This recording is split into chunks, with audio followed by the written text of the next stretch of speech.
Liverpool 1, Manchester United 2. Big 3 points for Ruben Amorim and Manchester United. We did it, guys. We did it.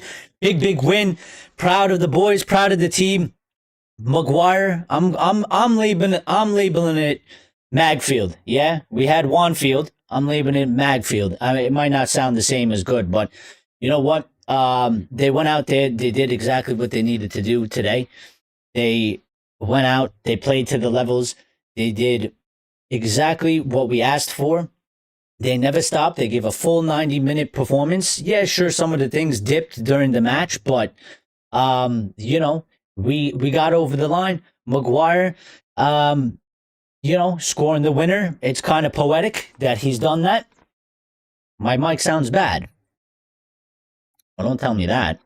Hold on, give me a second then. But yeah, let me know if it changes or anything like that. Hold on. So yeah, is it? Let me know if the audio is good.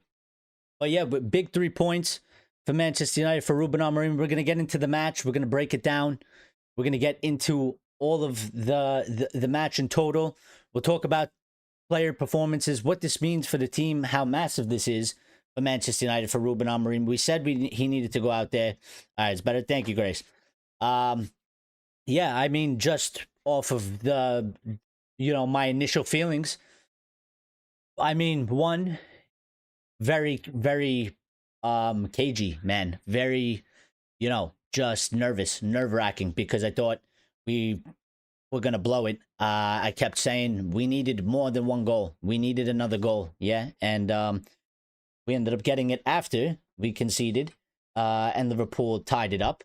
But, yeah, I mean, dude, massive result. It's 2 on the bounce. We haven't won at Anfield in 9 years since Rooney scored that header, and we won 1-0. We gave in Liverpool their 4th loss in a row that they haven't done since 2014. I mean, absolutely massive today. And we should all be happy.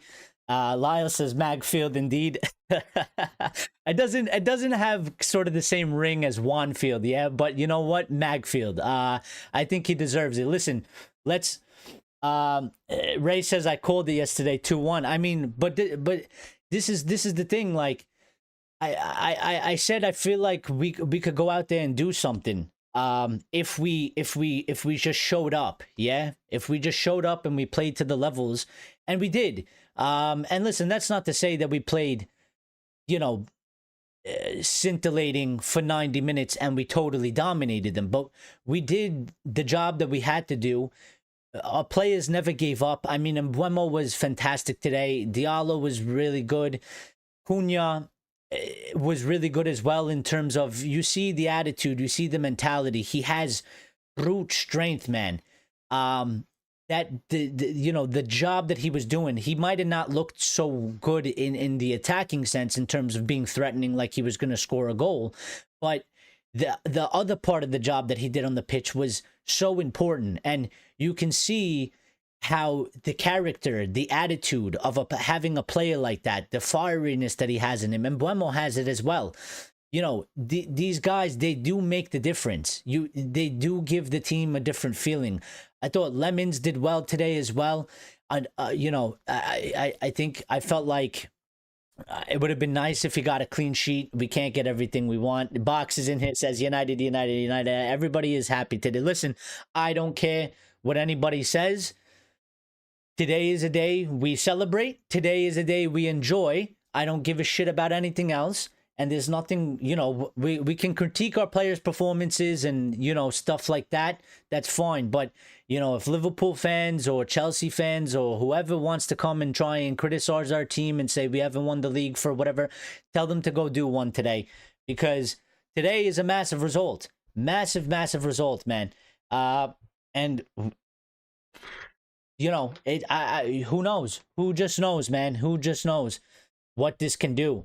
I hope that we gain momentum from this. I hope we use this as a springboard.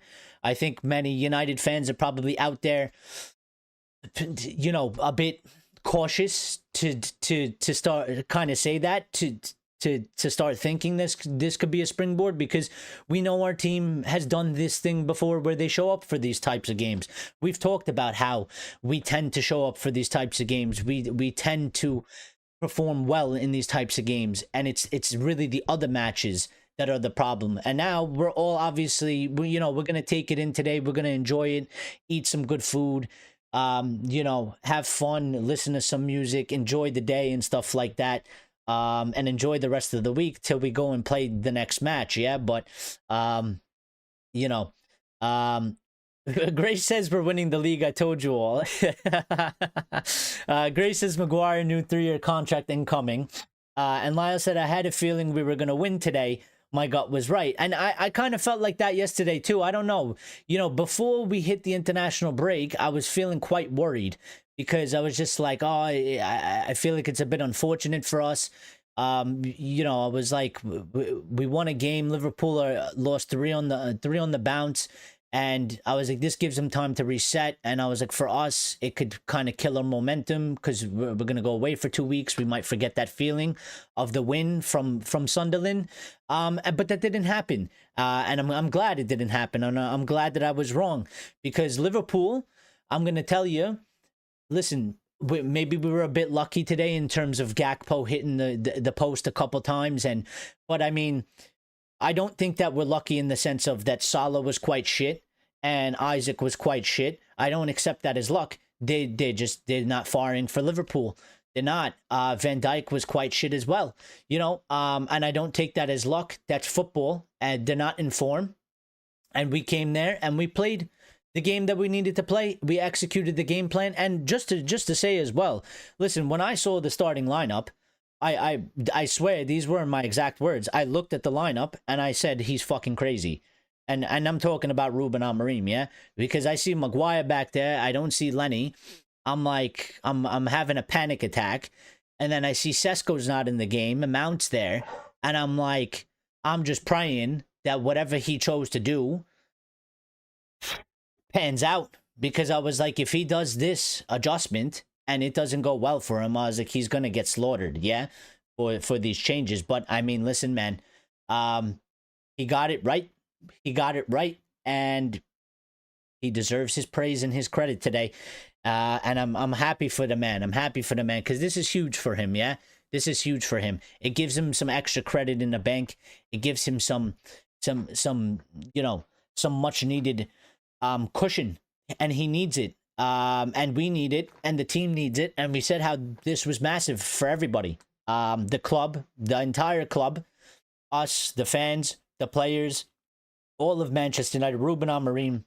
I mean, absolutely just magnificent result. So, Grace's Delo is amazing today. I don't know. We might have to argue about that one. Maguire has so many moments for United. It's unbelievable. Well, I will tell this. Somebody clip it and save it for Chad, because he ain't going to come back till January, he told us, yeah? But, what about Maguire today? Yeah, because he won us the game. We conceded 1 goal against Liverpool at Anfield, and he was in there. And this is why I argue again. I understand he's not the most beautiful player to watch play the game, yeah? When he's there, I do get quite nervous, because I still have Maguire PTSD from the past, where you just kind of think that a mistake is going to come out of a pass or something, or he's going to get burnt for pace.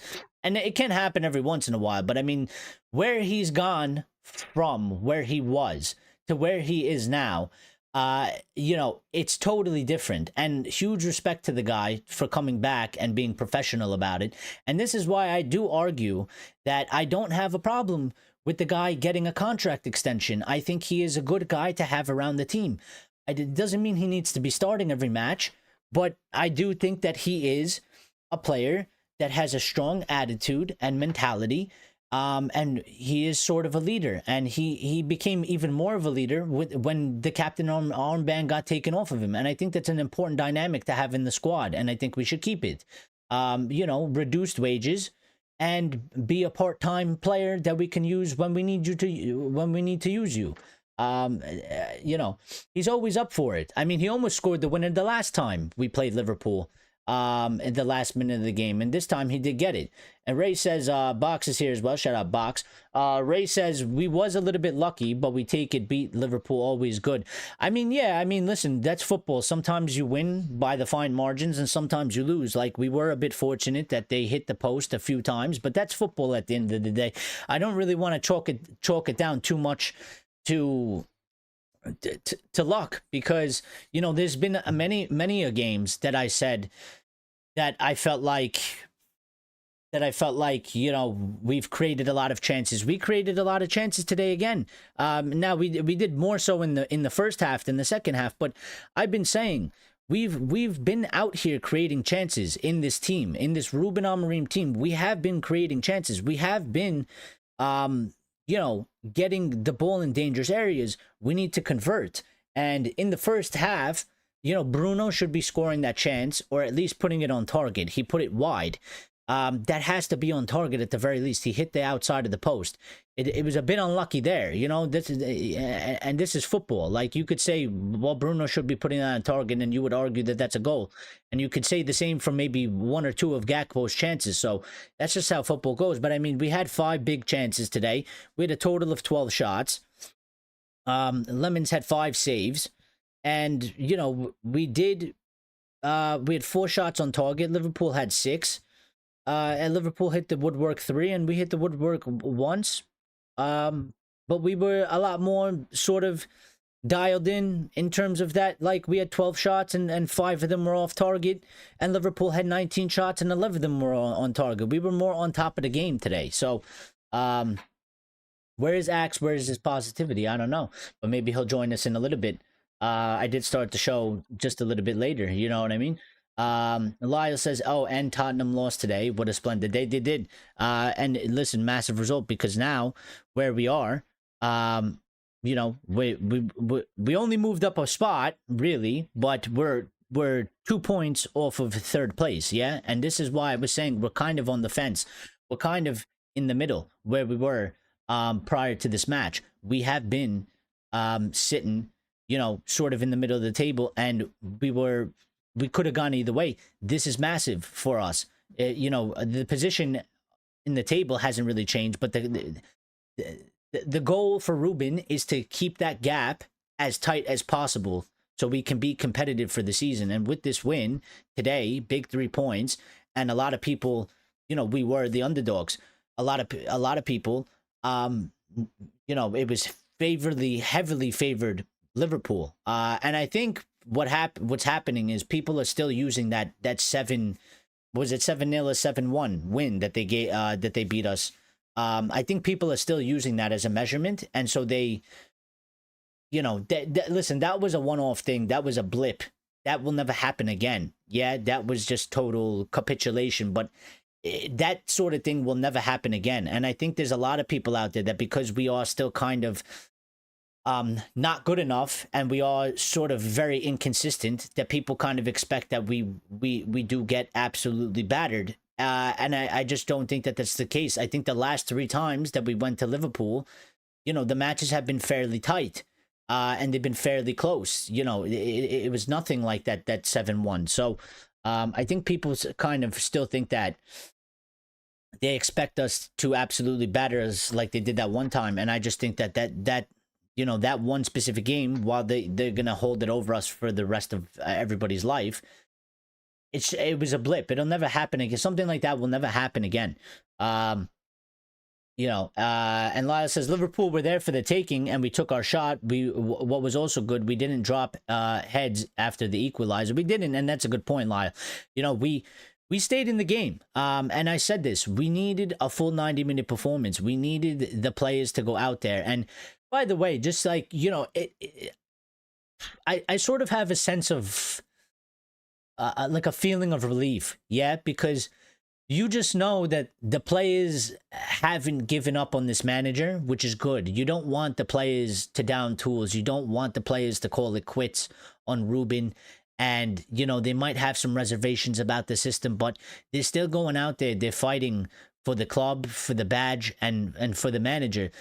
They need to find how to do this on a consistent basis. They need to figure out how to keep the mentality the way they do when they go into a game like this against Liverpool. I would like to see the team have sort of the same attitude and apply the same, pressure and just level of intensity when we go to play Brighton next week. I think that's probably the most important thing, because again, listen, if you can win a match like today, it's definitely a plus plus for Ruben Amorim's job, and even for us, like the club itself in terms of the league position. But I always keep saying, and I truly do believe that, it's not these matches that will really determine if Ruben stays or not. It's going to be the other matches. It's going to be the match that we have to go play against Brighton, and it's going to be the result that we get against Brighton. So Ray says God was with us today. God, luck, whatever you want to jot it down to, we'll take it. Let's not bring God into it. Well, it's all right. Well, listen, if some people are religious, they could be religious. If you're not religious, you're not religious. It is what it is. Ray says we take it, but we did our part too. Absolutely. And spot on about Maguire. Box says we have to factor in Isaac and Salah didn't play today. That's right. They were. It's quite unfortunate for Liverpool that they were missing Salah and Isaac. Those are two big players for them. Unfortunate that they couldn't make the game, and that they weren't able to play for them. I think, they probably could have made a big difference for them if they were available. Oh, wait. Oh, they were playing. Oh, they were on the pitch. Oh, they were in the starting lineup. Oh, well, that's weird. Because I didn't really notice them.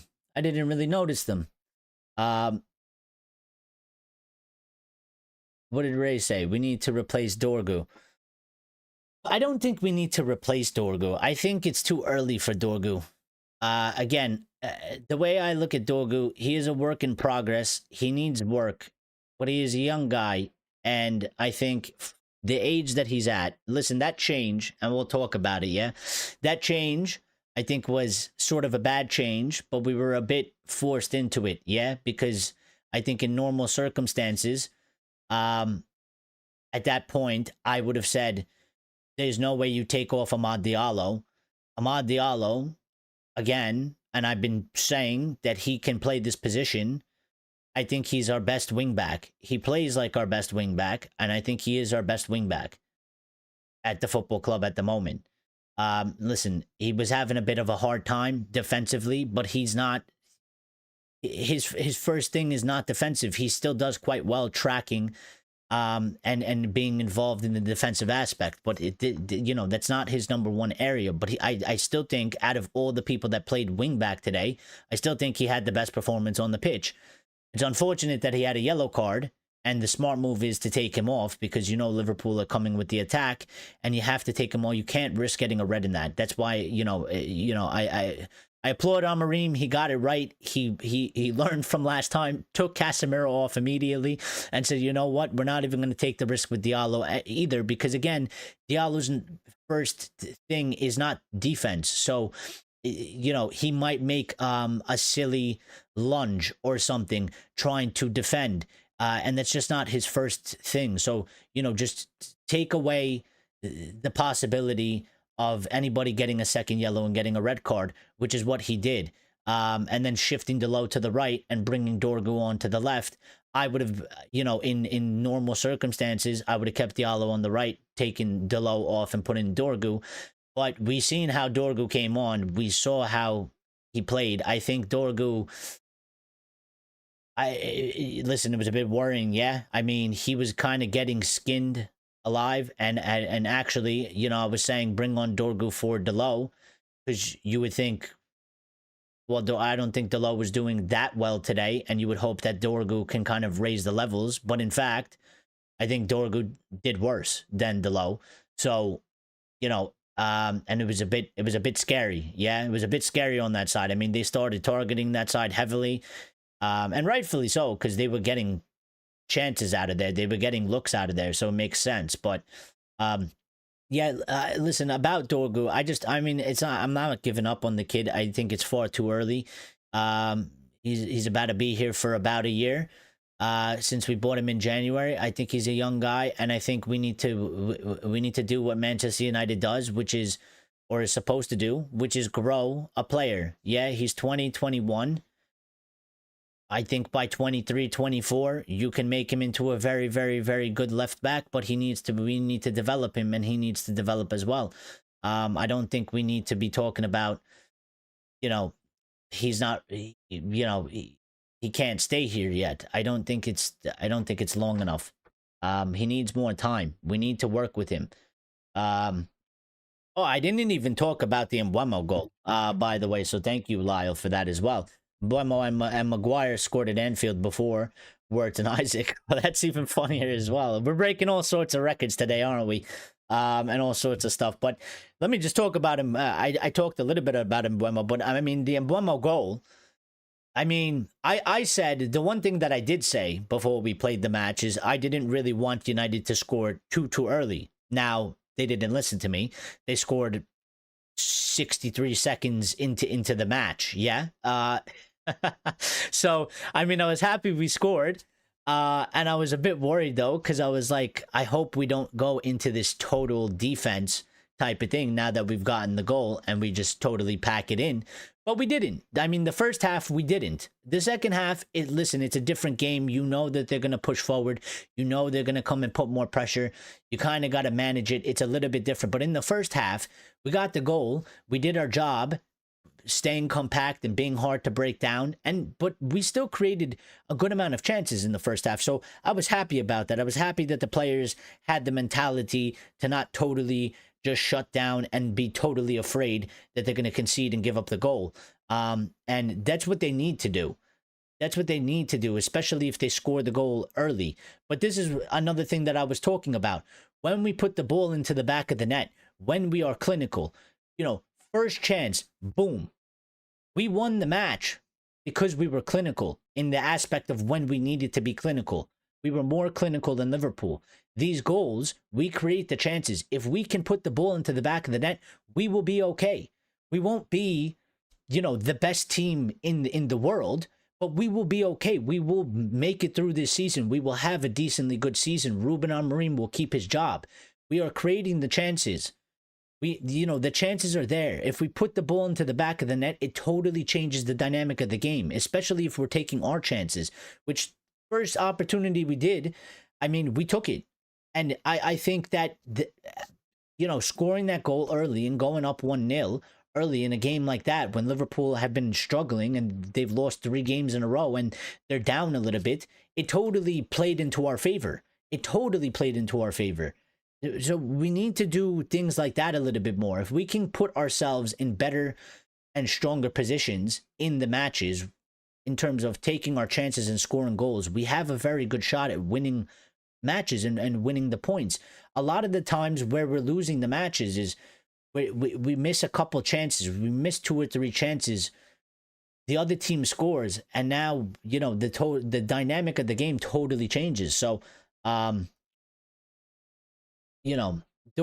is developing. He will become undroppable eventually. Well, I don't know. I won't say that he's going to become one of the best left wing backs in the world or something like that. I just think that he's a young guy and we got him from Syria, and I just think that we need to give him more time to see what he can actually become into. I think right now there's a lot of issues in his game. Yeah, he's fairly inconsistent defensively. He's a little bit scary. Like, he was slow to meet the pace of the game today. Yeah, he was slow to meet the pace of the game. He wasn't switched on.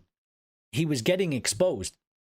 Again, he's very good at getting forward. He's very good at getting in forward positions. He made a couple passes into the box that, to be quite honest, and to be fair to him, they weren't bad crosses or passes. At least 2 off the top of my head, they were good. We didn't have the players in the position that they should have been to meet that ball, unfortunately. Sesko wasn't there to meet the first cross that he put in, and then I think Bruno wasn't far enough to meet one of the cutbacks that he did. So I do know that it's one of his games he's got to work on, one part of his games that he's got to work on. But yeah, today I didn't. It just felt a little bit like he just didn't. He just couldn't catch up to the game for whatever reason. So, but I think that's also why we're kind of seeing Delo starting over there over Dorgu, yeah, because I think Dorgu has been a bit shaky, for this beginning of the season. So Fox says Slot's interview saying United was all low block and long balls today, not taking defeat too well. Well, you know what? I tell him to suck it up and stop being a baby, because he wants to come out and he wants to do interviews and he wants to be all cocky and he wants to talk big. And then he got schooled by Ruben Amorim today, and he's gotten 4 losses, something that they haven't done since March 2014. And United got a win in their house. Take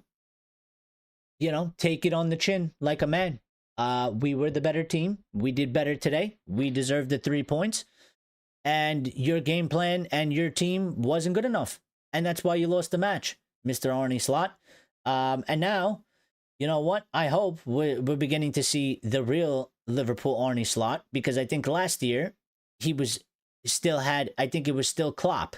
I think Klopp was still kind of in charge, yeah, in terms of that it was Klopp's team.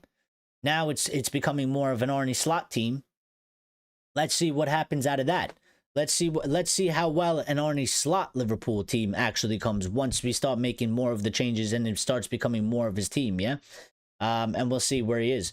I mean, even him coming out talking about Eric Ten Hag, our former manager, don't talk about Eric. The man's not here anymore. The man's not in the job. Close your mouth about him as well. Because sooner or later, maybe you end up being called a bald fraud as well. And maybe you get sacked. So we'll see what happens with him. Buck says, I think both Ahmad and Casemiro were sub due to They were absolutely both sub for yellow cards. And they had to be. Especially Casemiro, yeah? I mean, listen, we know better than anybody, and sometimes it's not even Cass's fault, yeah? But I mean, look what happened last time versus Chelsea. You just got to do it. You just know that there's always a second yellow kind of hanging over Casemiro's head. And I think, you know what, Ruben didn't want to take any chances with Ahmad either. Like I said, defending is not his natural thing for Ahmad to do. It's just not. So common sense wise a little bit, you look at Liverpool's attack, you look at the players they have, you saw that Ahmad did have a bit of trouble today defending. Why it wasn't the easiest day for him. I mean, it's not his specialty, but he did struggle a little bit in that area. And why would you want to risk a player that's not really defensive first having to face such like attacking prowess? You sub him off. Again, he could make a silly non-defended mistake, try and lunge for a ball, try and make a tackle. He's going to give it your all. You don't want to risk the fact that maybe he fucks up and he makes a foul, and then you go down to 10 men. You don't want to go down to 10 men in any scenario at Anfield in a match like that when we are winning as well. So yeah, I think Ruben got it absolutely right. Ray says we need more competition on the left side. Well, we need to sort out our shit on the left side, yeah? Or winger in general. So technically, yes, we do. Because I think Delo and Diallo should be fighting it out on the right-hand side. But, yeah, I think... I mean, we got to buy a wing back, but, that's for next time, I guess, because we bought who we bought, and the next stage you would say would be center mid, a wing back, maybe a center back or something like that. That's the second part of this coming up. So we do need more competition, but that's why you're seeing Delo over there. So Lyle says we could have easily had 3 or 4 on the board today. We could have, and we should have. And again, listen, it's a tougher match. It's Liverpool, and we're away from home. But again, I keep wanting more from them because the team is giving us. The team is creating chances, yeah? So there is more there for the taking, and I want them to hit it. because I want them. It needs to click. It needs to click.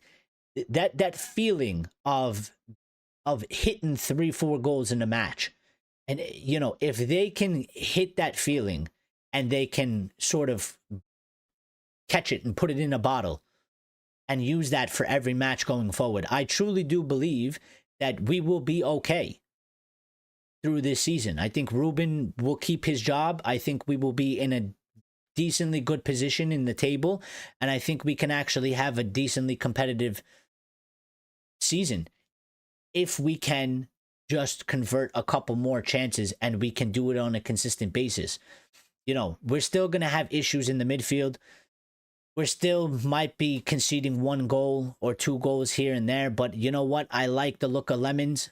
I think, I don't know, the vibe that he's given back there, it just makes the back line, it makes the defense seem a little bit more stronger.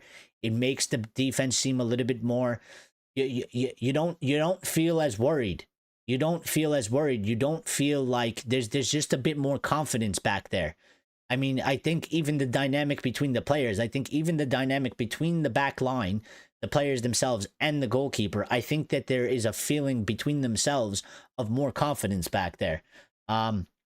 We just, the midfield is going to be a bit of a problem, yeah, with the way it's set up. But, I mean, we won with it today. We won with it today. And, Bruno getting that assist from Maguire, and he had some good parts in the game, but he also had some bad parts, yeah? And he looked a little bit off of it today. And I just felt like after some point in the match, he was tired. He looked tired. He looked like he needed to come off, yeah? And actually, I'll applaud Amorim for actually subbing him off, because he didn't have to sub him off. He could have kept him on there for the next, what was it, almost 20 minutes that happened. He could have kept him on there, and he didn't. And you're substituting your captain in, the derby away from Anfield. And now, that's kind of the second time he's done that, where you would almost argue, but in a match like this, you would want to keep your captain on the pitch.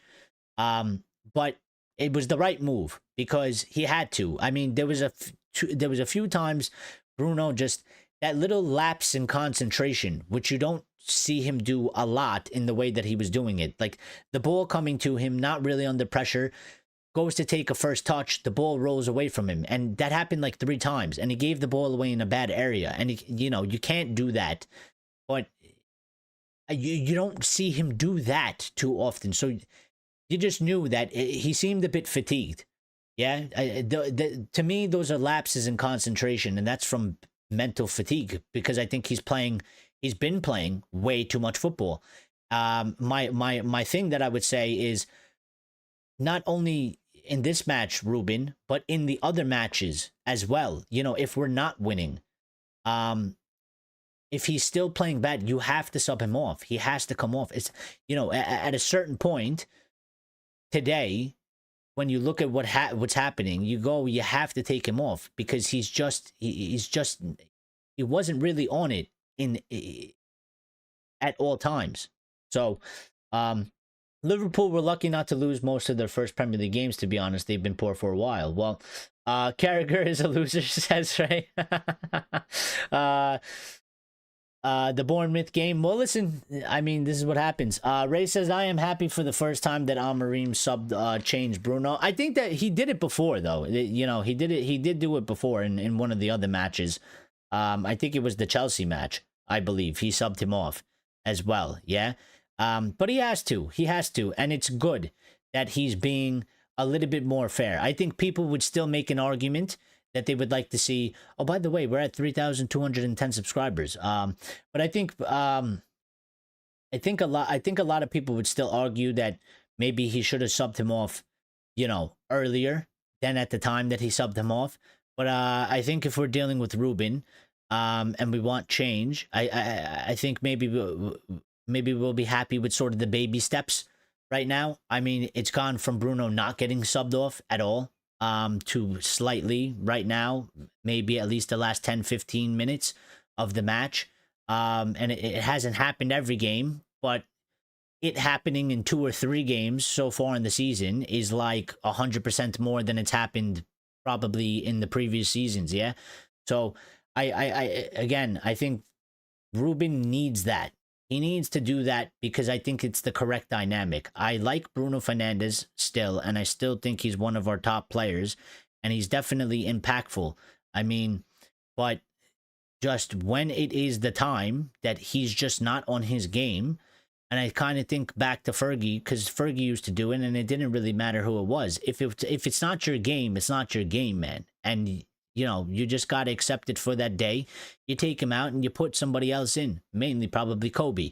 But I remember back to, Ronaldo had bad, frustrating games.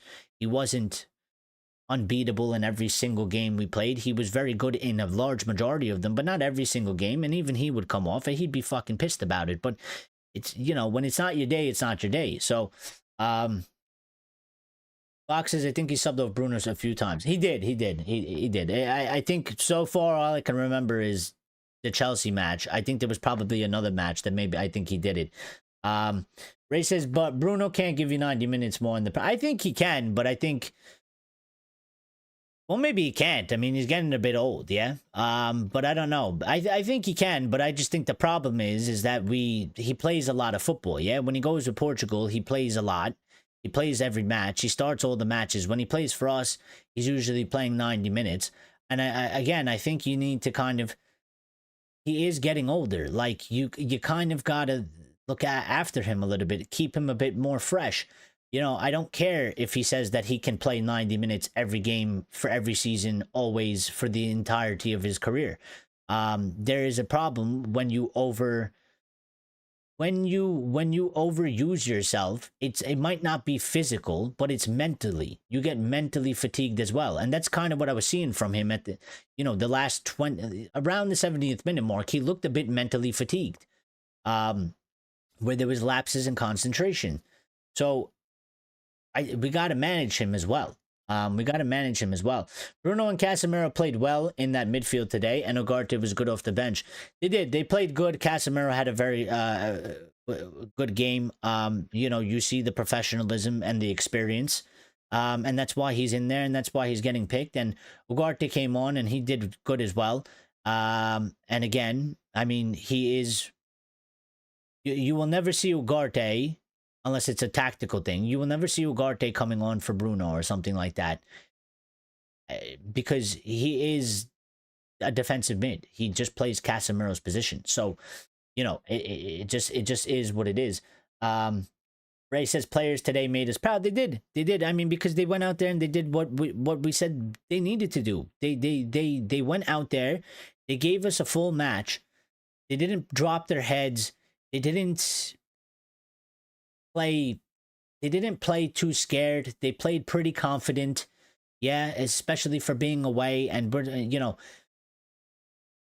we were talking about last time that we were struggling to get away wins. They played pretty confident today. I mean, Lyle's talking Cunha's a firecracker. What a buy. He will get a goal, get his assist or goal soon. And that's another thing. I think for him, in terms of goals or assists, I think they will come at some point. But I don't know. For me, I really do hold importance of having a good attitude and mentality. And Cunha, to me, he's a bit of a firecracker in terms of that. He is a bit of a character. Yeah. Listen, I'm not saying ability-wise or maybe impact-wise that he is the same as this player, but he can almost be a little bit like a Cantona in terms of being a bit of a character. I don't think anybody can ever be Cantona. There's only one Cantona, yeah? What I'm saying is that, Cantona being sort of a character in the squad and adding that to the dynamic, him being the way he is as a player, the character of the player, him and Mbeumo, I think both of them have it. And I'm very happy with both of the signings. And I don't hold it against either one of them because I think the club should have...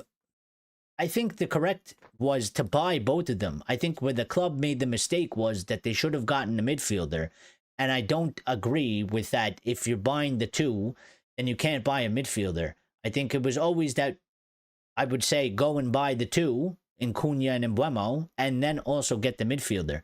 I think the two, I think when you look at the qualities they have, when with the Premier League experience, I think you look at Embuemo, you look at Cunha. I think when you look at the other options there, I don't think that they really compare. I think that they are way better than the players that I think both of them are better than Xerxes. I think they're both better than Mount. I think in that position, they're better than Diallo. I mean, Diallo is small. Diallo can't do what Cunha does. He can't even really kind of do what Embuemo does. I mean, Embuemo has good strength as well. Cunha has more strength, and he's a bigger guy. And he can hold up the ball way better. But Embuemo has decently good strength as well, and he's quick. So I think when you look at those two players and you look at the options we had, even if you compare them to Bruno, I think Bruno's best position is still up there. But does he have certain qualities that Embuemo and Cunha are showing? He does not. So I think that's why they went for the two. And I think it makes sense. And I think it was good buys. Just, you can't really hold it against Cunha or Embuemo for the club buying both of them. Maybe not selling Xerxes or something. If you're not going to use him, and then going and buying a midfielder. So, yeah. Ray says, was good today. We didn't drop down after 15 minutes. We kept going. But this is what they got to learn how to do. And listen, I know the manager. I know how he is.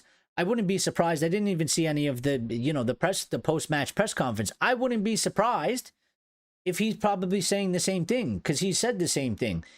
They need to do this again and again and again in all the matches we play.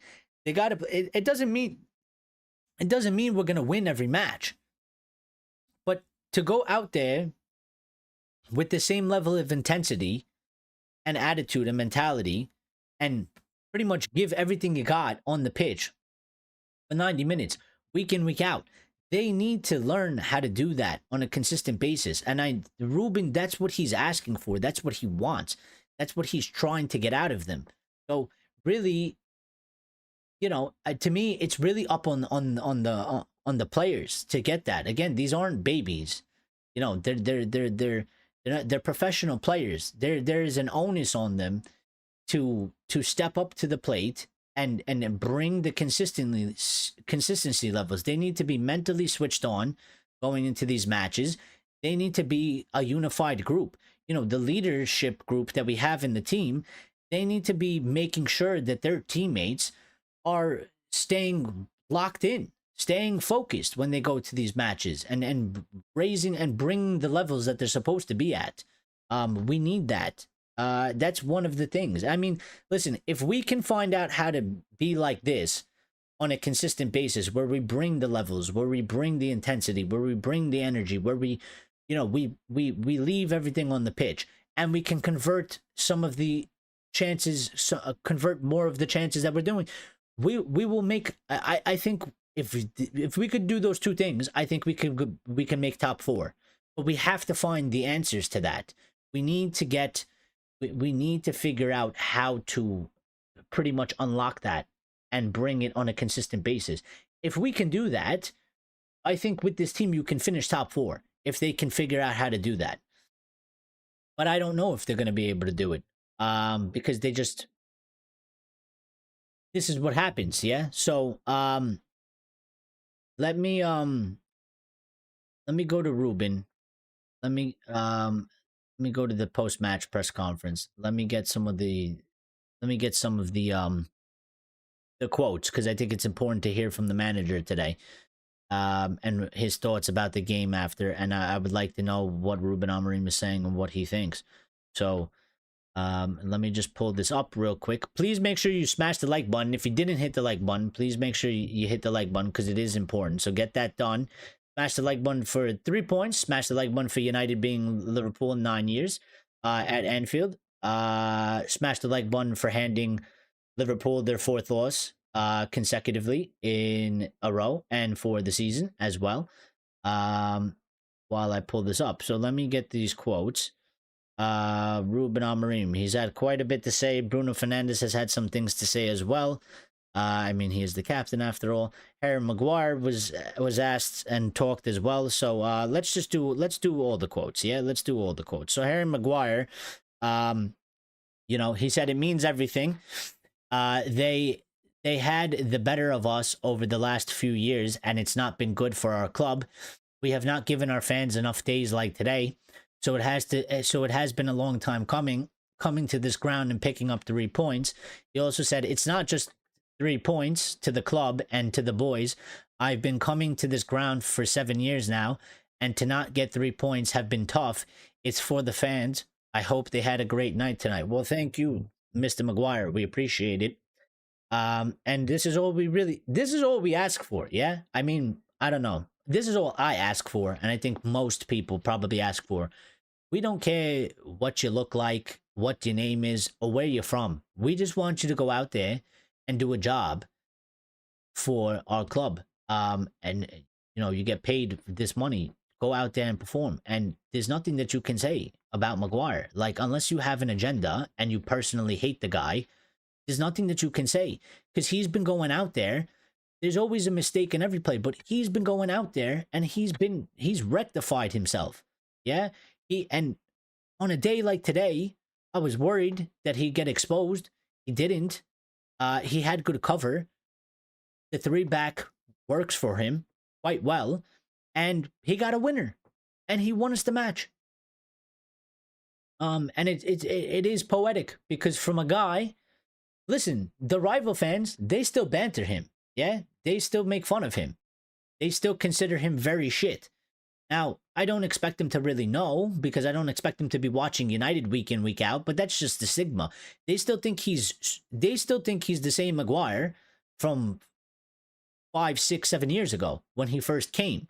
He is not. He is nowhere near that. Does he still have issues? Yeah. I mean, he's getting slower. He's getting older, so he's definitely getting slower. So there's always the pace thing. But it's nothing like how he used to be. He used to be an absolute disaster. He was basically the Onana of centre-back at one point. But he's turned it around. So, I mean, he's also said, you know, it's nice to have one over Liverpool. Football is all about memories and making special memories. I'm sure all the fans will go home with memories. We will all go home happy. I mean, he deserves it today. He does. He deserves it today. So, you know, he also said we won't get carried away because we can't afford that as a club. We will use it as motivation. I hope you guys do. I hope you guys do. I hope you actually carry this over to the Brighton match. In this club, it will mean a lot this week. And then we have Brighton at home next week. So we have to remain calm-headed. I mean, that is important. It is important. You can't get too carried away, but they need to use this, you know, going over into the next match. And I hope that they actually finally... shit, somebody coined one better than me. I should have coined it as... I said Magfield, yeah, instead of Wanfield. I should have coined it Slabfield. Slabfield is way better than Magfield. I didn't think about it. They beat me. They got me on that one. I should have made it Slabfield. Slabfield is a good one. Slabfield. Slabfield is way better. I like Slabfield a lot better than Magfield. Slabfield is way better. I might have to change the title after the show. Bruno Fernandes says it's always good to win games. We know what this kind of game means for our club and fans, and also for ourselves in the moment. We are right now. Sorry, I read this wrong. It's really important because we needed 3 points. We know what it means for the fans and for the club to play this kind of rivalry. It's been a long time since the club won at Anfield. It's very important, and happy to do it today. Bruno Fernandes also said, we knew we had to win our duels in the first 10-15 minutes. We knew they would try to start the game very strong. During the first half, we knew that they were under pressure when they had time on the ball. Their fans were putting themselves in a difficult position because they were booing a little for them to play a bit quicker. That's how Liverpool like to play. He also said we wanted to slow down their game and it would give us massive spaces down the middle, and we had to enjoy that. On the ball, we played very well in the first half. The second half, we could have played a bit better. And again, we could have probably played a bit better, and we could have probably done some things in terms of when we were always obviously going to go a bit more defensive, yeah? And I think just out of the transition, when we are defensive, we could have done a bit better. We could have been slightly stronger in defensive actions, and when we did win the ball, we could have done better in terms of, you know, trying to make something after winning the ball, getting out of the back, maybe sort of keeping possession. You know, in those areas, I think we could have done better. I think there was, you know, we were making it a bit more difficult for ourselves. We were struggling a bit to kind of get any foothold. You know, after we did win the ball, we were clearing the ball up a lot. We weren't really finding, you know, anybody. If there was somebody up top, we weren't finding them. We were giving the ball directly back to Liverpool. But I would say that, you know, you kind of knew that was coming. You know, if Liverpool didn't get the goal, you knew he was going to go more attacking. You knew Slot was going to try and go for the goal.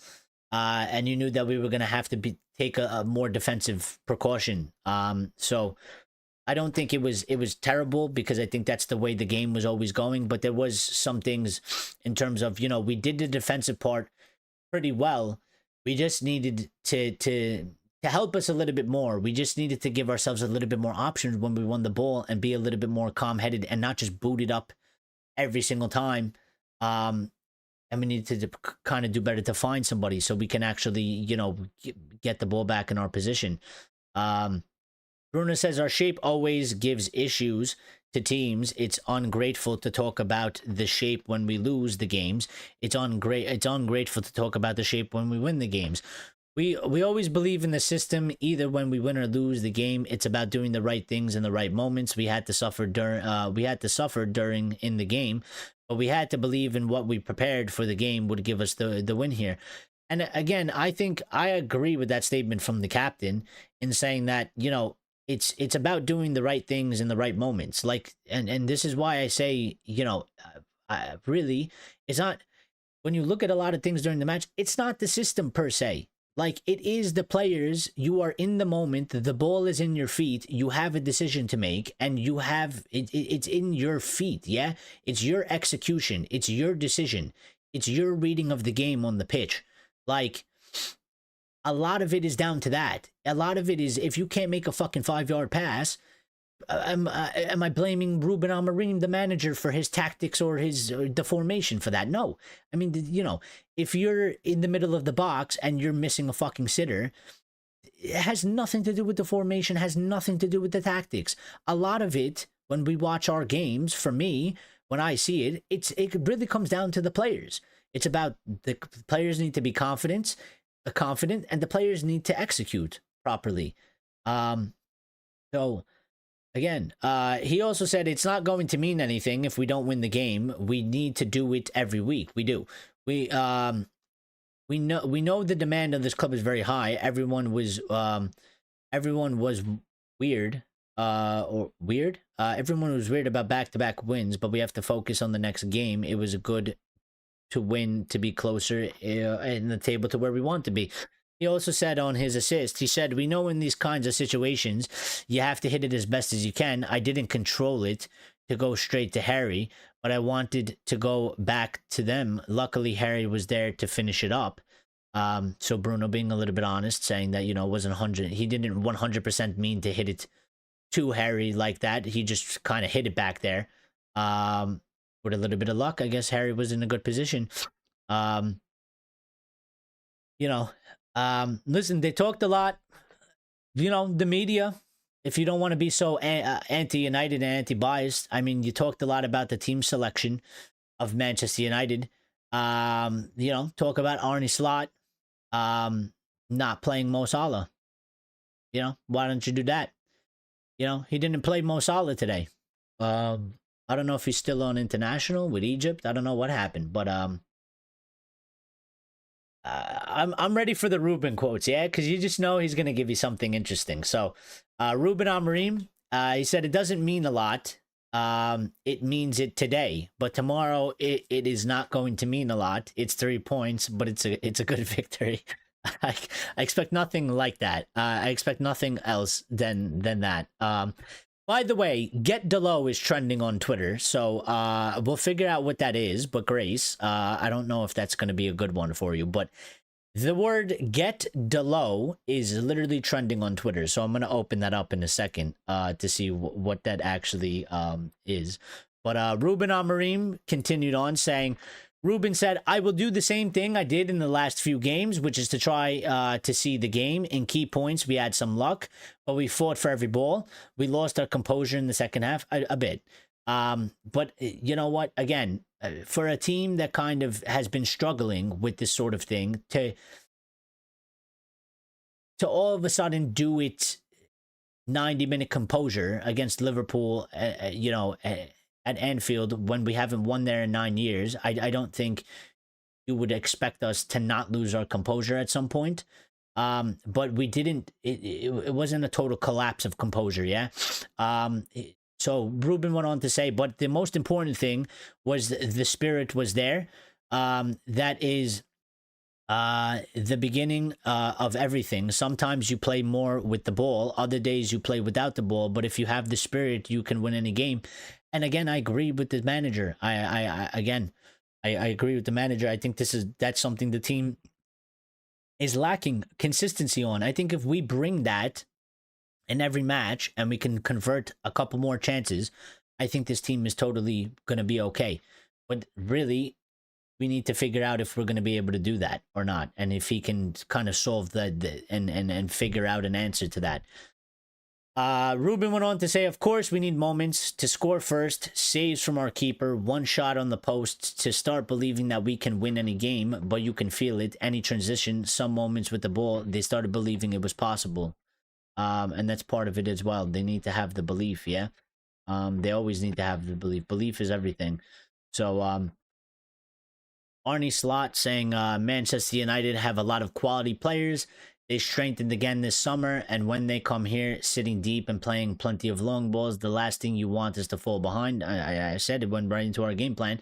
If you told me we'd create that many chances against United, against the United side playing this way, I have said it was impossible. But we did. We just lacked efficiency. I mean, I don't really. Listen, we're not necessarily. I mean, I think he's talking a load of shite there. We're not known for being defensive masterclass. Yeah, I think Arsenal probably have the best defense in the league record wise. I don't think we're anywhere near them. We're not really known for that. I would put it back this way: that your team was really inefficient in terms of that. Mo Salah was literally missing. Isaac was missing. You guys weren't really that threatening. You weren't. You weren't at all. They were sloppy. Basically, just to put it bluntly, your team played like shit. And they've been playing like shit because they've lost 4 matches in a row. And you're managing them, and they're playing like shit. Yeah, your top players are not turning up. Your top players are not performing. So I don't even really think it has to do with United being defensive and doing long balls or anything like that. Because if your team was actually performing and doing good, you would have had more chances. But you guys were sloppy, giving the ball away, bad passes, the crossing was shit. Mo Salah was not Mo Salah today at all in any shape, way, or form. So, what I say, like usually. And he loves to score against us as well. I mean, he had an opportunity, but why would Mo Salah kick the ball near post when he could have kicked the far post? This is what I'm saying. Like, they're just not... You know what Liverpool seemed like today? Liverpool seemed like us, where they just bad decisions, wrong decisions, execution was poor. Things that I've been saying that we've been doing. So big shout out to Mbeumo. Big game player turned up today. And scored the goal. Yeah. So now it's over to Frankfurt to continue business with Liverpool and give them another loss. Let me jump back into the chat.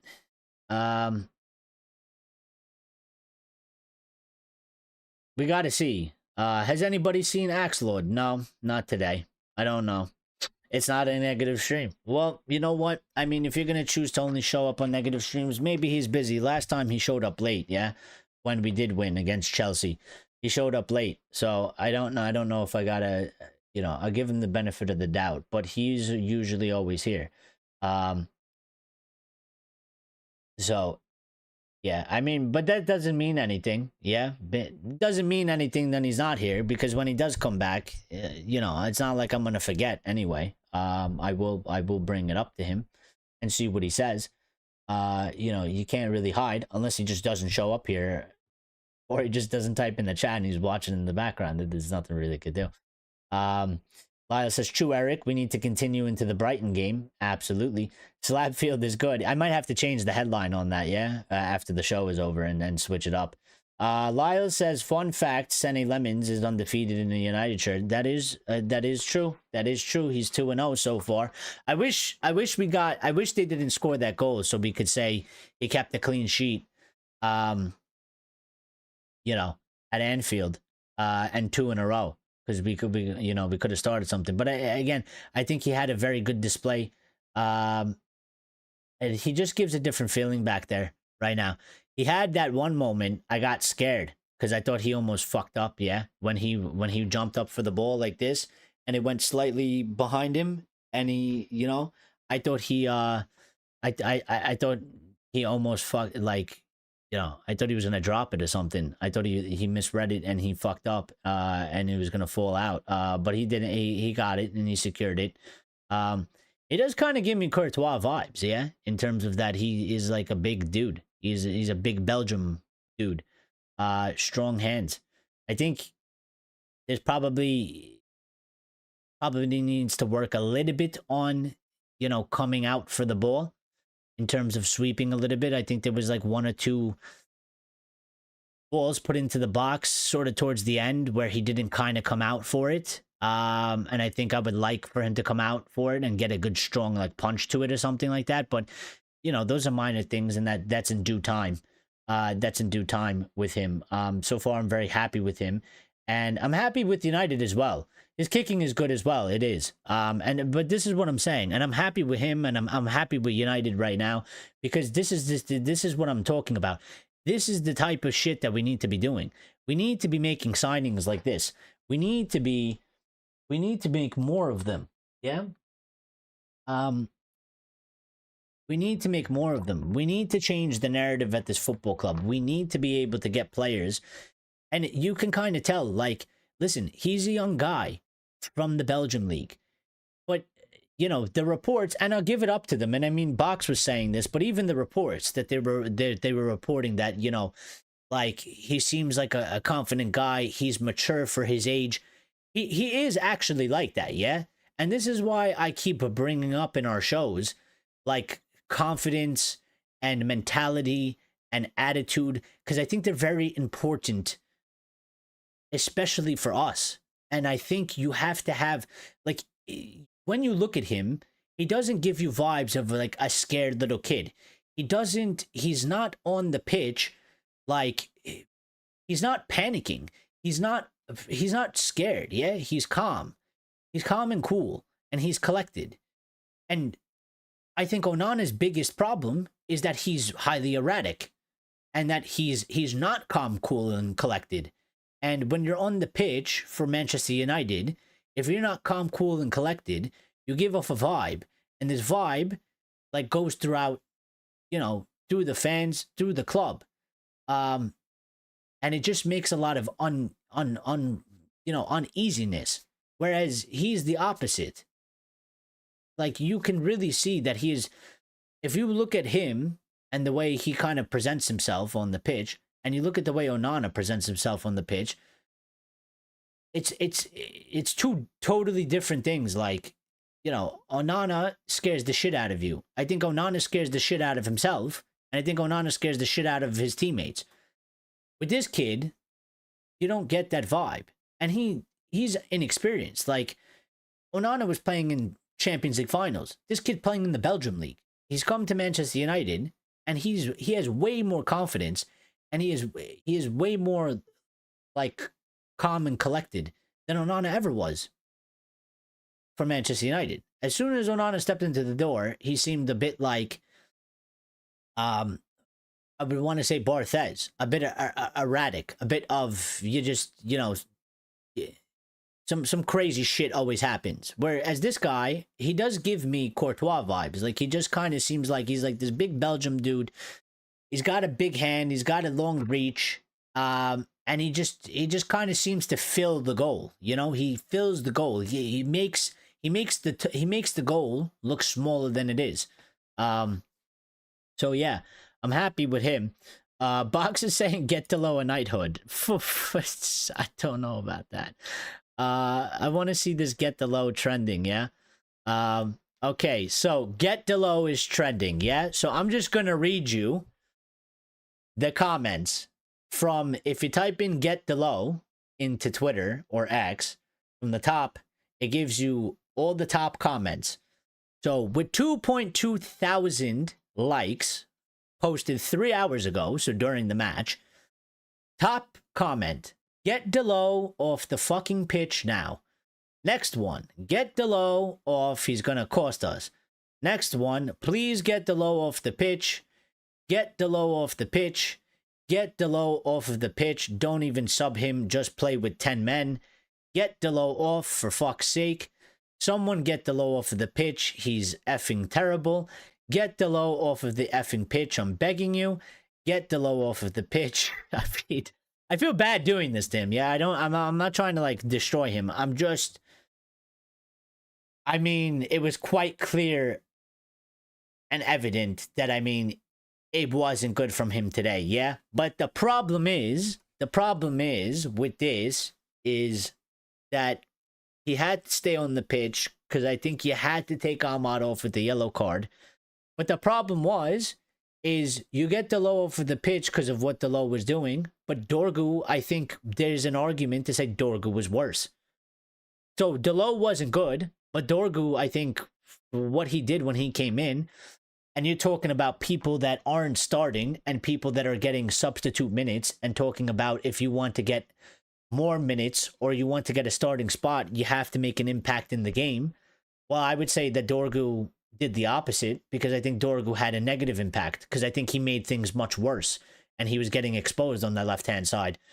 I think for Kobe, listen, it was kind of a quiet one. Yeah, I wouldn't say he made things worse. I wouldn't say that he was bad. I just don't think that the point in the game and where he came into, I don't think there was much for him to really do other than defensive duties. He had one important block that I would say is important, because they were going to do a German cross into the box. He jumped up, he got big, he blocked it. I mean, who knows? Maybe they would have scored from that if he didn't do that. We'll never know, because it didn't happen. But yeah, I mean, this one was a bit hard to say that, like, come on, Kobe, you got to make an impact, or to criticize him and say, he had no impact. I mean, it was the last sort of 15, 20 minutes of the game. We were very heavily defensive. There wasn't really an outlet, to go forward. There wasn't really much that he could do. Really, his job was to make sure he was in position to try and, stay in front of the man that has the ball, if it's his man, and stay with the guy, and defend. And he did that bit as much as possible. But yeah, Delo, get Delo off. I think Delo, I'm gonna be quite honest, if we did player ratings, and I'm not really gonna do them, who is your man of the match? Do you give it to Maggie? Do you give it to Maguire for the winner? Do you give it to Maguire? Guys, let me know who your man of the match is. But yeah, let me know who your man of the match is. Buck says Delo wasn't that bad. I'm gonna tell you, if I did all the player ratings, I'd probably give Delo. Listen, I would give Delo a 5 today. Yeah, And I think the rest of the team, nobody scores below a 6. Um, and I think, uh, I don't think, some, I think most of them sevens around there. I would give Delo a rating of a 5. I think he was, out of the starting players on the pitch, I think he was probably the worst one. But the thing is, from what I saw from Dorgu, I think it was worse than Delo. I'd probably give him a 4.5 out of what I saw. Maybe I'm being harsh, but I think if Delo wasn't doing good and I'd give him a 5, I think Dorgu did worse. And if you're doing worse than Delo and Delo has a 5, then you got to have lower than a 5, yeah? But yeah, I think Delo was the worst one on the pitch. Delo wasn't that bad. I don't know. I don't think he was that bad, but I think maybe I'm being a bit hard. Maybe you could give him a 6, but I mean, there was some moments, yeah, that was like, I just felt like Delo wasn't really on par with the rest of the team at times. I felt like he was kind of the weakest link at moments in the match, and I kind of wanted him to step up. And you guys know that I'm being fair because I've backed Delo many a times, and I say that I like Delo because I do like his attitude and his mentality. And he does give us effort. I think he's one of the few that is constantly, trying to give 100% every match and every game. But he has been quite out of form, and he has been sort of struggling in terms of that. Like, he does have, he's making quite a bit of amount of mistakes, too often, too much. Where I think where we've seen him really in form, and he's really on top of his game, is actually quite good. But yeah. They are calling Wirtz Ben 10 now. Because is that because it's 10 matches and he has 0 goals, 0 assists? We're gonna need more numbers. We're gonna need more names. I don't know. Can we keep filling them as we keep going? I don't know. Like, what do you do for number 11 or 12 or 13 or 14 or 15? What if he goes a whole season with no goals, no assists? I mean, I think that's impossible, but it would be hilarious. Maguire all day long for man of the match. Yeah, I think you gotta give it to Maggie. I really liked Brian and Buemo's performance today, and I liked Cunha's performance. I think we obviously want him to do more, in terms of goal threats, assists, or scoring. Yeah, I think he's got to do a bit more there. But I really do like both of them. I think they add a different dynamic up there. I think I feel a bit sort of sad for Sesko because, he's the striker. He didn't start today. I get it with the whole tactical thing. Listen, when you play Embuemo, Mount, and Cunha up there, you can do the fluidity in the change of attack is much different than if you have Sesko. You can't really have Sesko going out to the sort of wing in the number 10. You can't really do that. You can, but it's not the same effect as in terms of you can have Mount, Cunha, and Mbeumo switching all three. You could have Cunha as sort of the false nine at one moment. Mount can shift into there. Cunha can go outside on the left and Mbeumo on the right. Then you can have Mbeumo in the middle. So I do get that aspect. I do. And then, Sesko did come in. I think with Sesko, he's also a bit of a work in progress, yeah? In terms of that, I think he needs to get a bit stronger, because I think the difference in the physicality in the Premier League and the Bundesliga, I think there is a big difference. You've seen him with the ball. I've seen him in the past with the ball in the Bundesliga. I've seen him brush players off. I've seen him take players on and hold up the ball.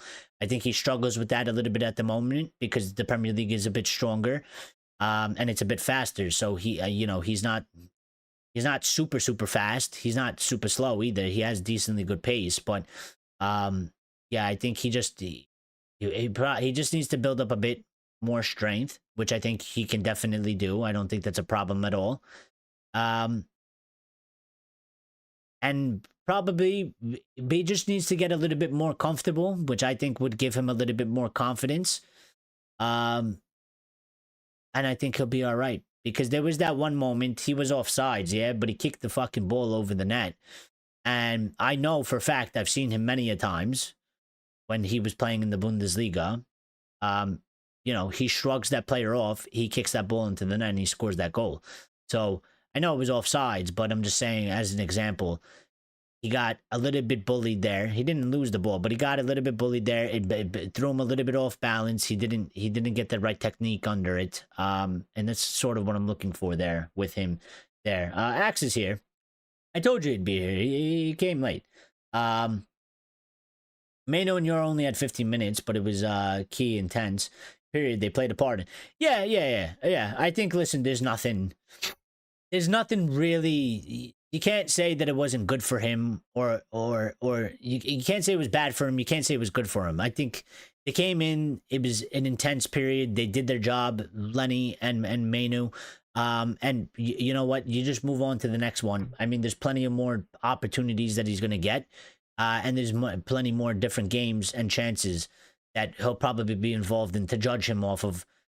You know, I think he probably will get more minutes in terms of, you know, he got about a good 20 today or so with the added time included. You know, and if we put ourselves in better positions in matches, I think he could probably get some more minutes, 20, 25 minutes. And we'll look to see what he gives us when he goes out there on the pitch. So,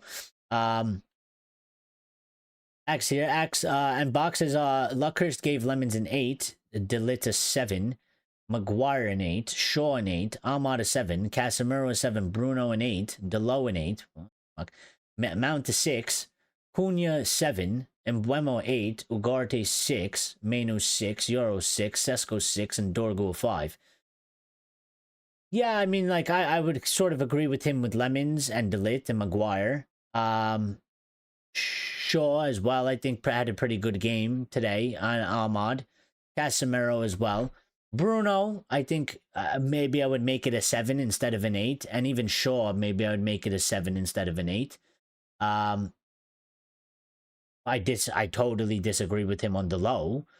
I think many people disagree with him. Delo. I don't know what the fuck he was watching. Mount, probably I would agree somewhere to a 6. I just kind of feel like I don't really remember Mount making sort of an impact.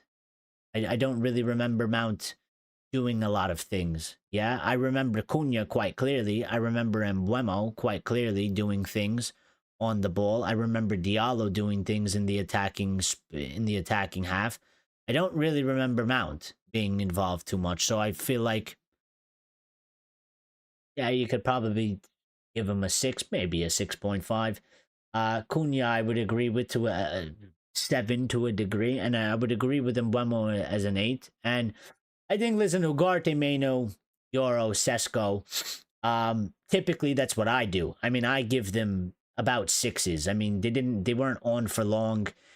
There wasn't much they can do. There's nothing you can really take away from them. And then I agree with sort of the Dorgo thing, because again, Dorgo came in, I think he had the opposite impact. I think his impact wasn't that good. I think it made it worse. Yeah, so it makes sense. So Axe says, I am late because I had to take a shower and prepare for the working week. Well, fair enough, but I am here to say glory, glory, Manchester United.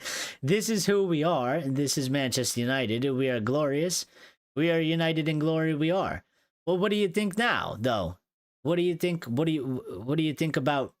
I know it's just one match, but what do you think about Ruben?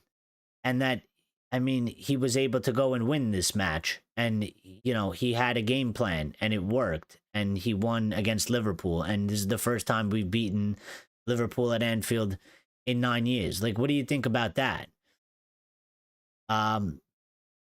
Because again, I don't actually, and this is where we disagree, of course, but I don't think it's actually the system, and I don't think it's actually the formation. I think it's the execution of the players, and I think the players stepped up to the plate today Yeah, because I usually criticize them. I think they stepped up to the plate today. I think they carried out the game plan. I think the manager did what he was supposed to do in that he created a game plan and he went out with the lineup. That lineup he put out, I didn't really agree with it. I don't even think I would put out that lineup if they gave me the opportunity, knowing that we won the match and knowing how it turned out. If I could go back and I was put there, I don't even know if I would still put that lineup out in terms of the players that he had. But he did it and it worked and he got the result and he got the win. So for me, yeah, I don't really think it has been the system. I think it's always been sort of the players, and the players have to step up. They need to execute. Today they did. Well, they always do this sort of thing, yeah? And this is why I'm already kind of looking at Brighton, because we got these 3 points. I'm not too surprised. This is why you don't see me going absolute madness today, because I just either way, I think if we lost, I wouldn't be on here screaming and shouting and going angry. I'm not on here, throwing an absolute, open bus parade. Because we tend to do this. We tend to show up for these matches. I'm still very happy. I'm over the moon that we won. I get this gloat. I'm going to text a bunch of my Liverpool friends. I'm going to put a post on social media, clowning them because they deserve it. And we haven't had many opportunities to do this sort of thing.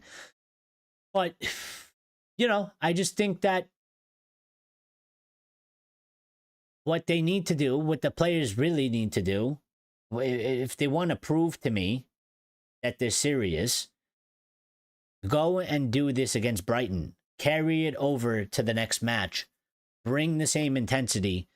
Give us almost a 90-minute performance, yeah? Like they almost basically did today. Their heads didn't drop. They stayed in the game. They were confident. They executed the game plan the way they were supposed to execute. Do it against Brighton. That's to me. To me, if they bring this sort of level and they do it against Brighton, I'll probably be even more happier, because it might, that'll be 3 for us. We're getting a little bit of a run. Maybe it could turn into something good. So I'm hoping that that it goes that way. Axe says, I have to say, the funny baboon, he made it today. The team was well set up, tactically organized, composed, and courageous. All in all, they played as a team under Amorim. I have to praise him. Again, but this is what I'm saying. Axe, I think he asks for those things. I think he trains for those things. I think he preps them for those things, week in and week out. So this is why I don't call him a baboon. I don't think he's an idiot. I think he's actually very intelligent football-wise.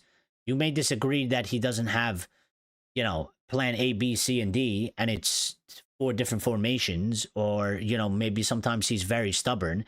I don't think that's a lack of intelligence. There's a difference between being stubborn and convicted in something that you believe should work and not having an actual idea or a clue about what's going on. I think those are 2 very different things.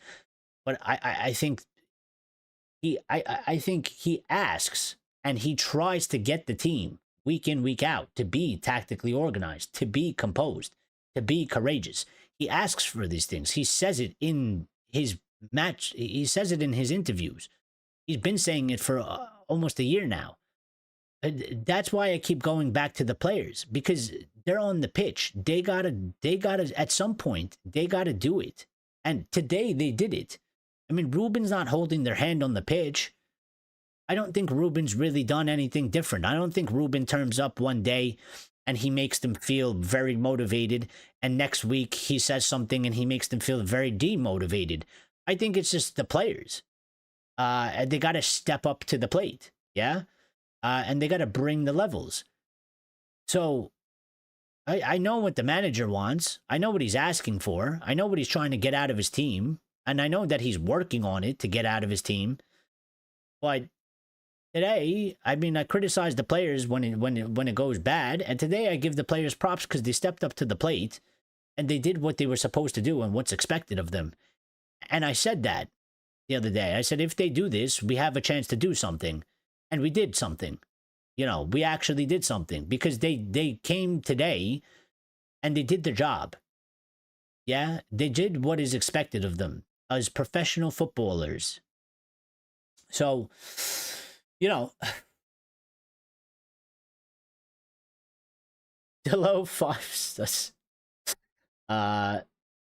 Axe says, we start to see glimpses of that consistency. We need some more. We do need more. And again, I said this before you joined, Axe. I think if we can get this, I think there's two things. And I will say this now. And I don't mean that this is what's going to happen, because I still don't know.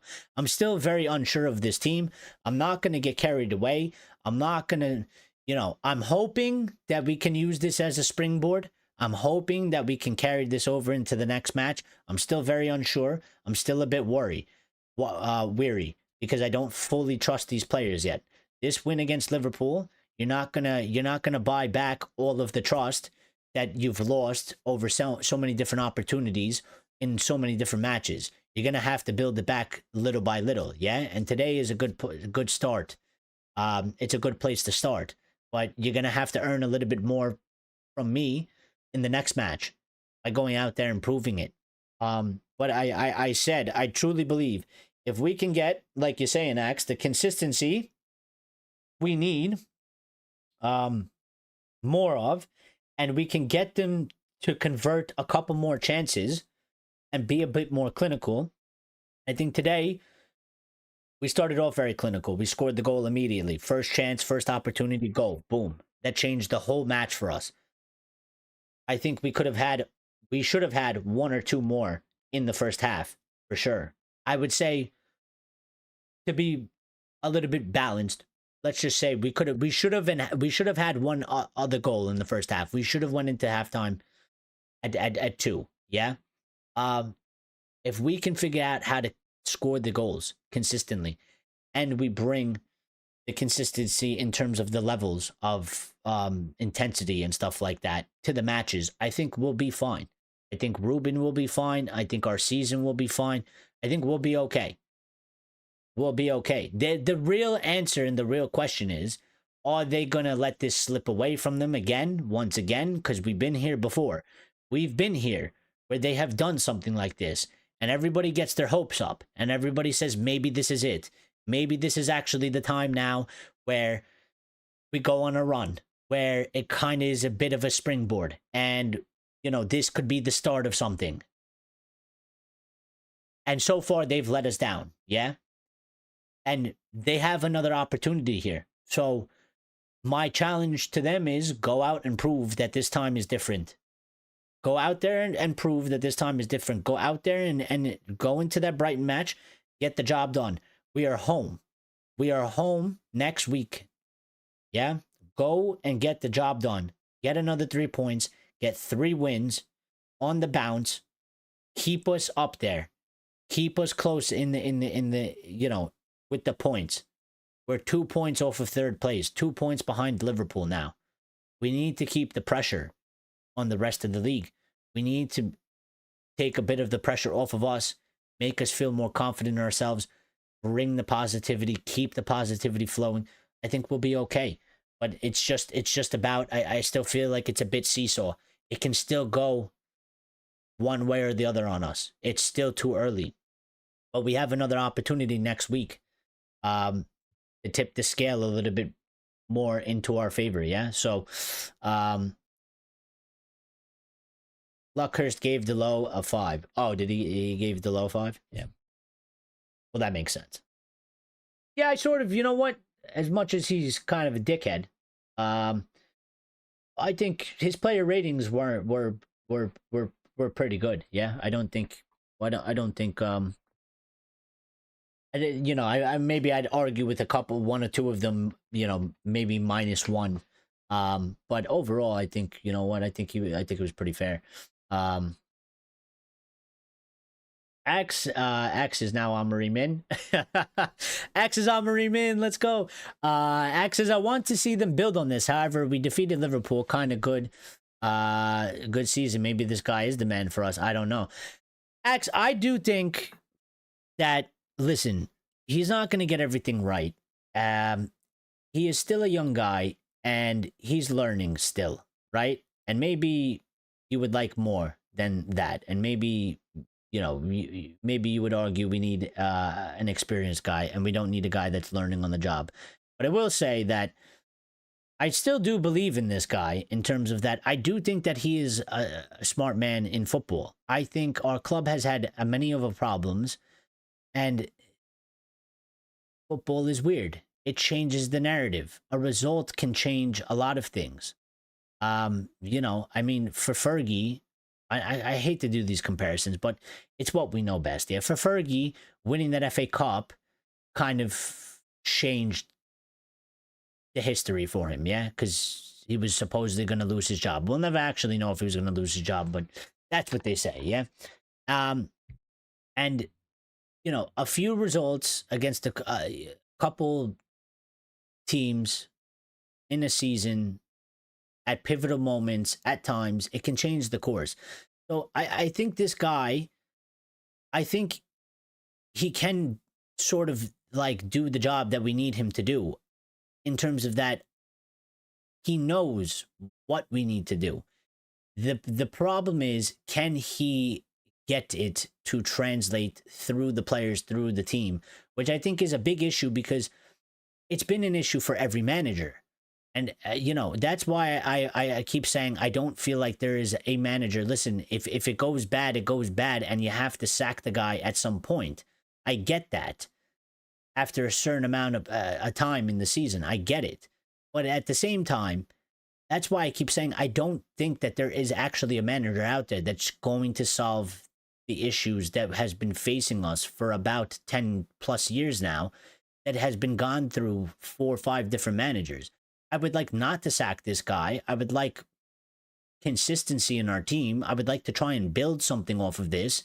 I would like to not really go back to square one. And I would like to have some sort of stability at this football club. And today he helped himself. Yeah. Today he helped himself. Today he gave himself some extra rope. Today he got a little bit more credit back in the bank. It's a huge win for him. It's a massive win for our football club. And it's good. So we'll see what happens. We'll see what happens going forward from this. We want them to build on it. I'm still a bit weary, but current form is 3 wins in 4 games, which includes wins over top teams Chelsea and Liverpool. And again, we are like you look at the table, yeah, like we are in 9th place. Now you could bitch and moan. I mean, somebody can bitch and moan that like, oh, we're in 9th place, United shouldn't be at 9th. But when you look at the table, yeah, I mean, we're 2 points behind Liverpool. Liverpool are in 4th. Bournemouth are in 3rd with 15 points, and Manchester City are in 2nd with 16. So we're 3 points behind 2nd. We're 6 points behind 1st, and we're basically right there. If we stay in this, it's only like a 1-win difference. Like next week, if we win versus Brighton and somebody takes an L, we could be in the top 4.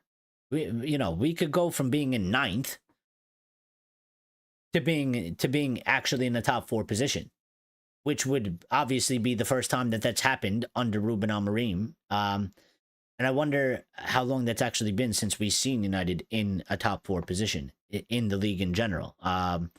Probably not until the beginning of Ten Hag's last season, I would say, something like that.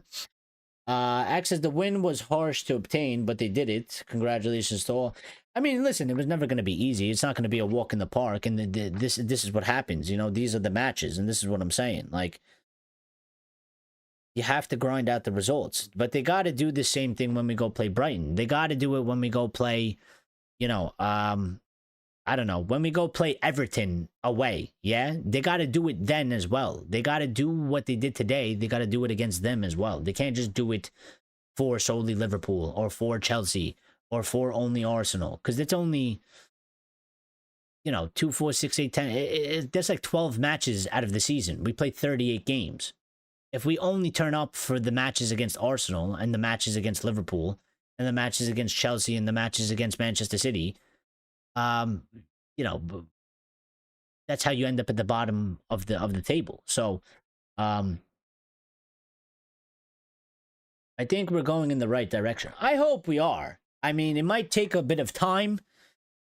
And listen, anything can happen right now. Maybe it pays off finally. Maybe it pays off finally. Maybe this whole suffering that we've had to go through with Amorim, maybe this whole, you know, that whole period where he came in and it's been real shit. Since he's taken over, and things haven't really gone his way, and it's been a struggle. Yeah, it's been a struggle. It's been a fight. It's been a battle. It's been really hard. Sometimes we lose matches in manners that you can't really believe how it's happened. Individual mistakes, some mistakes from the manager in terms of, not selecting the correct players or getting it wrong on the day, but not too many. A lot of the games, I still feel like, especially when I think back to last season, a lot of it is just poor execution by the players on the pitch. But I think today is a very strong point that you can say that I'm happy for the team because they have not given up on this manager. They haven't given up on themselves. There seems to be a little bit more of a togetherness in the squad. There seems to be a little bit more of a feeling like they are maybe kind of a team. I think they have a lot of more work to make that sort of connection or bond, I would say, stronger. It's not strong enough, but it seems like when you look back to last year, and I would say even the year before, it seemed very disjointed. It seemed very sort of disconnected. I think right now, I would say that it's slightly more connected. And it's slightly a little bit stronger, but it needs to be more. Yeah, we need to grow and build on top of it. So I hope so, but we got to see a few more games and click better together. I hope so. And, this was always one of the big things as well. We've basically created a whole brand new front three. So that was always one of my worries. And because it was like, listen, we struggled last season. The team struggled last season a lot, very badly. You're also bringing in a brand new front three, which could be very problematic because, again, we need to score goals.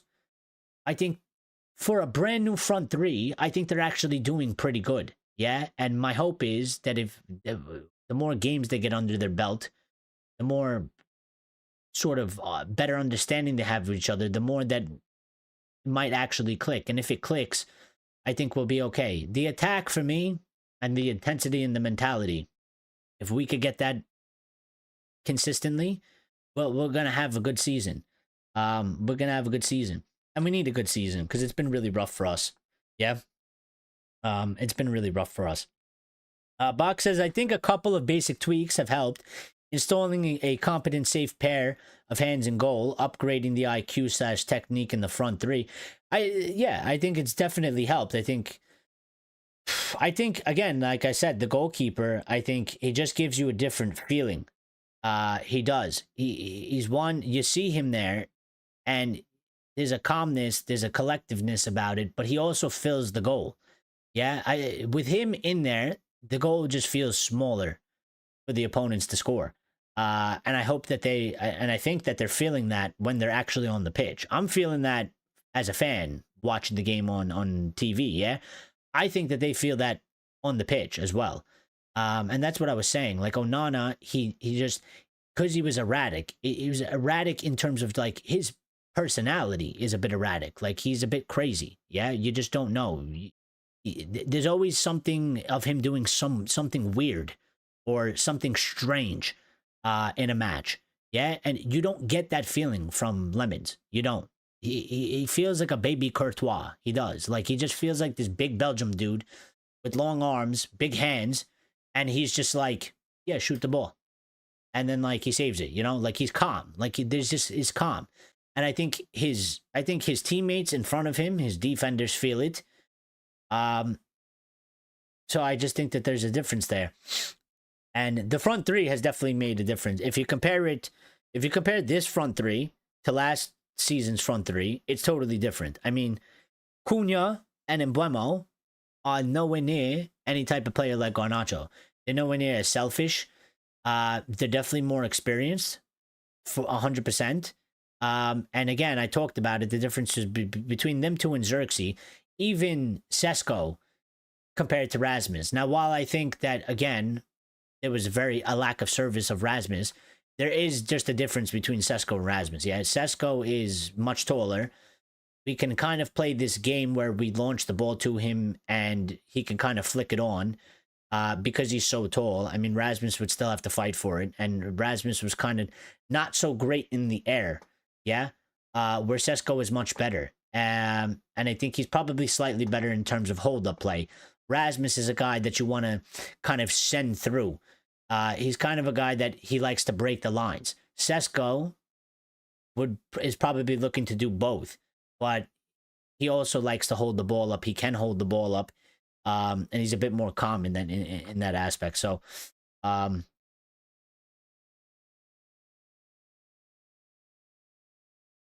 we need more than this victory, but it's a big one. Well, we do. But then, it's one week at a time. 1 week at a time. Let's take this. Let's celebrate this. We'll take this. Let's be happy for a week. Yeah, let's all be happy for a week, and then we get to see what we get to be next weekend when we get to the match. Yeah, but we do need more, so I'm hoping that it works up. Lemons will be oozing confidence moving forward now, helping our defense. If we keep scoring, we take so much attention away from that midfield. And exactly, Lyle. And this is what I keep saying, and this is why I keep saying it. Like, I know that the midfield is never going to be perfect. Yeah, the midfield is always going to be a problem for the rest of the season. But if we can just score a couple more goals, I think goals are massive, man. Like, I get people that they analyze the game and they're like, listen, you need the midfield, you might need the numbers here, you need this guy here, and then defensively and all that stuff. I get that, and they're valid claims, because they make sense. But to me, I've always been very attack minded, and I've always just highly rated. Goals will win you the games. Goals change the dynamic of the game. I still always have that mentality from the Fergie, like that, you score 2, we score 3. Because if we score 3 and you can only score 2, we beat you. Yeah, we let up 2 goals, but you let up 3. Our attack was better. Our defense wasn't amazing because we let up 2. Yeah, we didn't have to get a clean sheet. We didn't have to shut you out. We just need to outscore you, because outscoring your opponent, I mean, that's how you win the game. So I think for this team, if we make early chances and we can start putting them away like we did sort of today, we're putting ourselves in it. We're turning around the fortunes of this club. Yeah, because if you go back to last season, and even a couple games this season, but specifically last season, if you go back to last season, a lot of the games we had 1, 2, or 3 chances, we fucked them all up. We missed them all. The other team gets, half-ass chance, probably created by us because we fucked up. They get a goal. They go up 1-0. And then we're sitting there like we shouldn't be losing. We should have scored. They scored off of some bullshit. Now we're down. Now they're going to play. Now we're playing their game where they get to set up defensive and make it hard for us to create. We get frustrated. We run out of ideas. We start doing erratic things, and now we're always playing from behind. If we usually start off the game decently on the front foot, we usually create a couple chances in the first 15 minutes of the match. If we can get those goals, like we did today, I think if you go in the Brighton match and we score a goal within the first, 10, 15 minutes of the match, I think the dynamic of that game is totally different in terms of now Brighton is playing our game. They're forced to play our game. They have to. They're going to be away from home. We're home. We're up 1-0. They're going to have to play our game. We are in more control of the game. We can pass it around. We can take a little bit more time. They're the ones that need to really score. They're the ones that are behind. They're the ones that have to fight from a losing position. So, yeah. have my hopes up, says Axe. Maybe this is it. Maybe this can be the start of something. I don't know. We'll see. I think it's too hard to tell, Axe. I think it's too hard to tell. I am still a bit cautious. I think for me, if they want me to truly believe, what they got to do is they got to go win the Brighton game. Because again, we've been here before.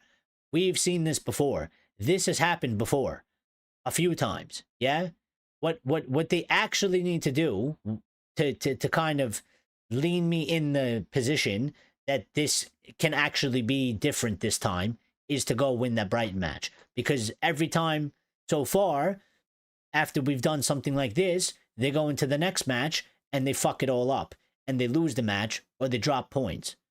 We have an opportunity with the way the league is going, and you look at the teams dropping points and losing points, we have an opportunity to capitalize. So we need to win that match, and we need to make sure we get 3 points, because I can guarantee you one of the teams, or a couple of the teams above us, whether it's Tottenham, Chelsea, Liverpool, Bournemouth, or City, one of them is going to slip up next week. One of them is going to drop points, and we need to be there to get the 3 points. We'll be pushed up there. Axis is cooking his toaster sandwiches. Can never go wrong. Elias says, let's do it for the United strand. That brother needs a haircut. He does. I think he's begging right now, yeah? We're at 2. He only needs 3 more. He only needs 3 more. But when you say he only needs 3 more is like, it's like 100 more in terms of United. Axe says Liverpool also has lots of problems, and we start to see the desolation of Klopp's team. They do. And I was saying this to my father, when I was watching the match. That's why it took a little bit, because I was over at his watching the game. And listen, Klopp, it was Klopp's team last season, yeah. They made some signings. I mean, my father's been saying they threw off the whole chemistry with all the signings they made, how many signings they made. And could very well be as well. But yeah, I think part of it is, I don't even think maybe it's the number of signings. I just think that he kind of did a plug and play last season, yeah? They didn't really, it was basically the team that Klopp left, which was a perfectly good team. He just used it. I mean, and it's plug and play. You don't really have to do anything to it. It was left in a good shape. He won the league with it. Now it's one more season in, and he's starting to make these changes, and they're Arne Slot changes. And I don't know. I mean, they haven't lost 4 matches. They're not like last season. They haven't lost 4 matches since 2014. So we'll see what happens. I mean, they still have Michael Edwards and people up top, so you would expect directors of football and all that good stuff to steer the club in the right direction, but we'll see how it goes. And we'll see if they can turn it around. I mean, Van Dijk is looking aging. Salah's looking aging. Those are issues that they're going to have to deal with. They don't have replacements for those guys, per se. So, but I would say this at the end of the day as well. Liverpool's problems is Liverpool problems. I don't give a shit what problems they have. We went to Anfield. We beat them. We got 3 points. And it could have an impact in them not winning the league this season and not surpassing us in Premier League titles and staying tied. So I'm here for it. I'm happy. I don't give a shit if they had 17 injuries. Sucks for you. I will take the 3 points because there's no sympathy. They won't give us any sympathy, and I ain't going to ever give them any sympathy, especially when we play them. So Axe says, I don't think he can translate his ideology, but today he made it good. So yeah.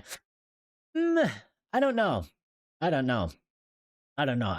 guess it's to be seen, Axe. I guess it's to be seen, yeah? I think that's why I think it's a bit, I think it would be a bit harsh and a bit too early to really sack the guy at this point in the season. I think with Ruben, whether you want him in or not, whether you believe in him or not, or whether you like him or not, I think just sort of a standard way, I think you got to give the guy the shot of this season, and if it becomes to a point where it is mathematically a disaster, then you got to go. But if it's not mathematically a disaster, I think you got to let him run it out and just let it play out and see how it goes. So we kind of get our full answer, you know what I mean? Because yeah, I mean, I know last season was really bad, and I know when you look at the win rate, it's really poor. Yeah, it's really bad. I mean, it's hard to look at. Yeah, even as somebody that I believe in this guy, it's hard to look at, and I get that.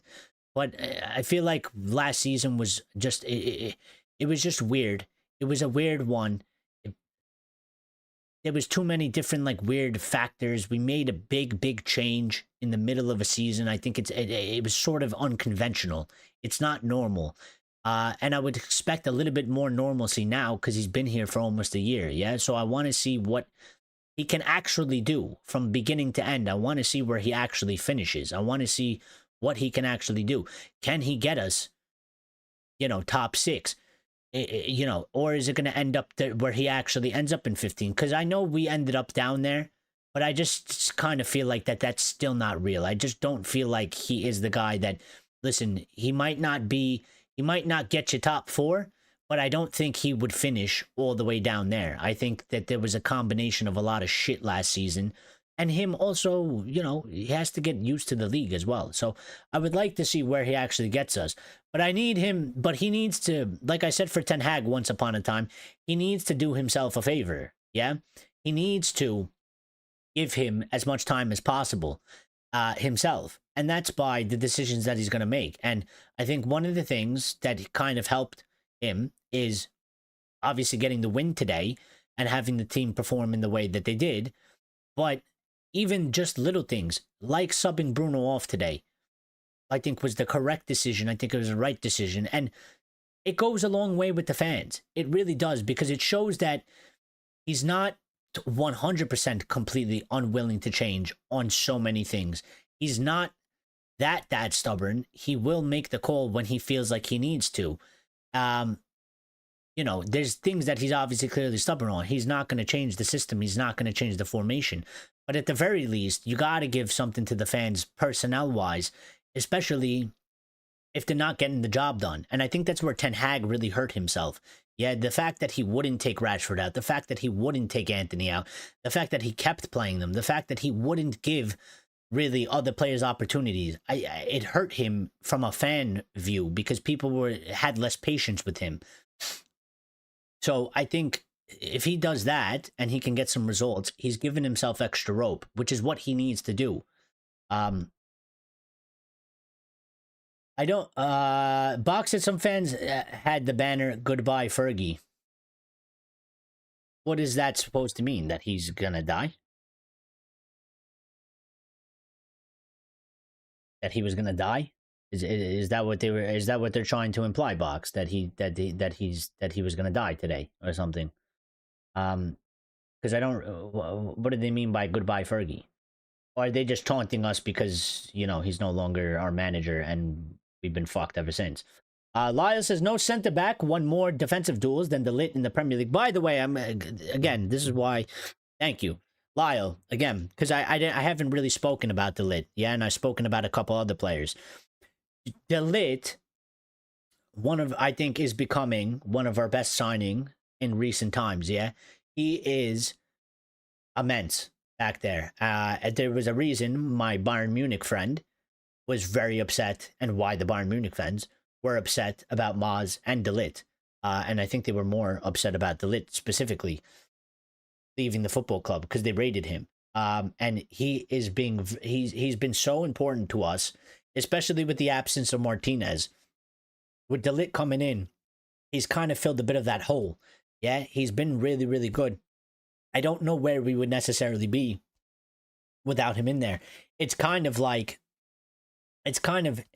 feels a bit like we're cheating to a certain extent in terms of that.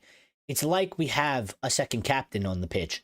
Yeah. And if you ask me, the feeling for us is that we say, like, we still feel like there is a certain lack of leaders. There's not enough leaders in the team. But I would go out of my way to say that he certainly is one of the very few. And I think that he's been performing excellent. He's strong. He reads the game well. He gets it. You know what I mean? He gets it. He has the experience. He's been at numerous big clubs. He's been in big competitions.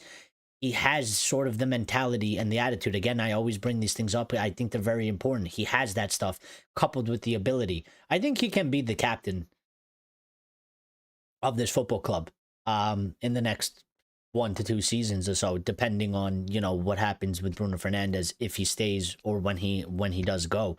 I think, if he carries the way he is, I don't see, why wouldn't you make him the captain. He's been very, very excellent. Strong performances from him. And I mean, that's just, one stat. No center back won more defensive duels than De Ligt in the Premier League. This is 37. He's very good in the air. What I would like to see, and I know this is kind of a bit of, I guess, frosting on the cake or icing on the cake. I know he can get a couple goals a season from headers, yeah? And he almost had one in the match today. He headed it over, but I know he can get them. I think I would like to see him getting a couple goals from headers because he can do that. He's done it in the past. Access that pass by Bruno, Mamma Mia. Well, Bruno said that,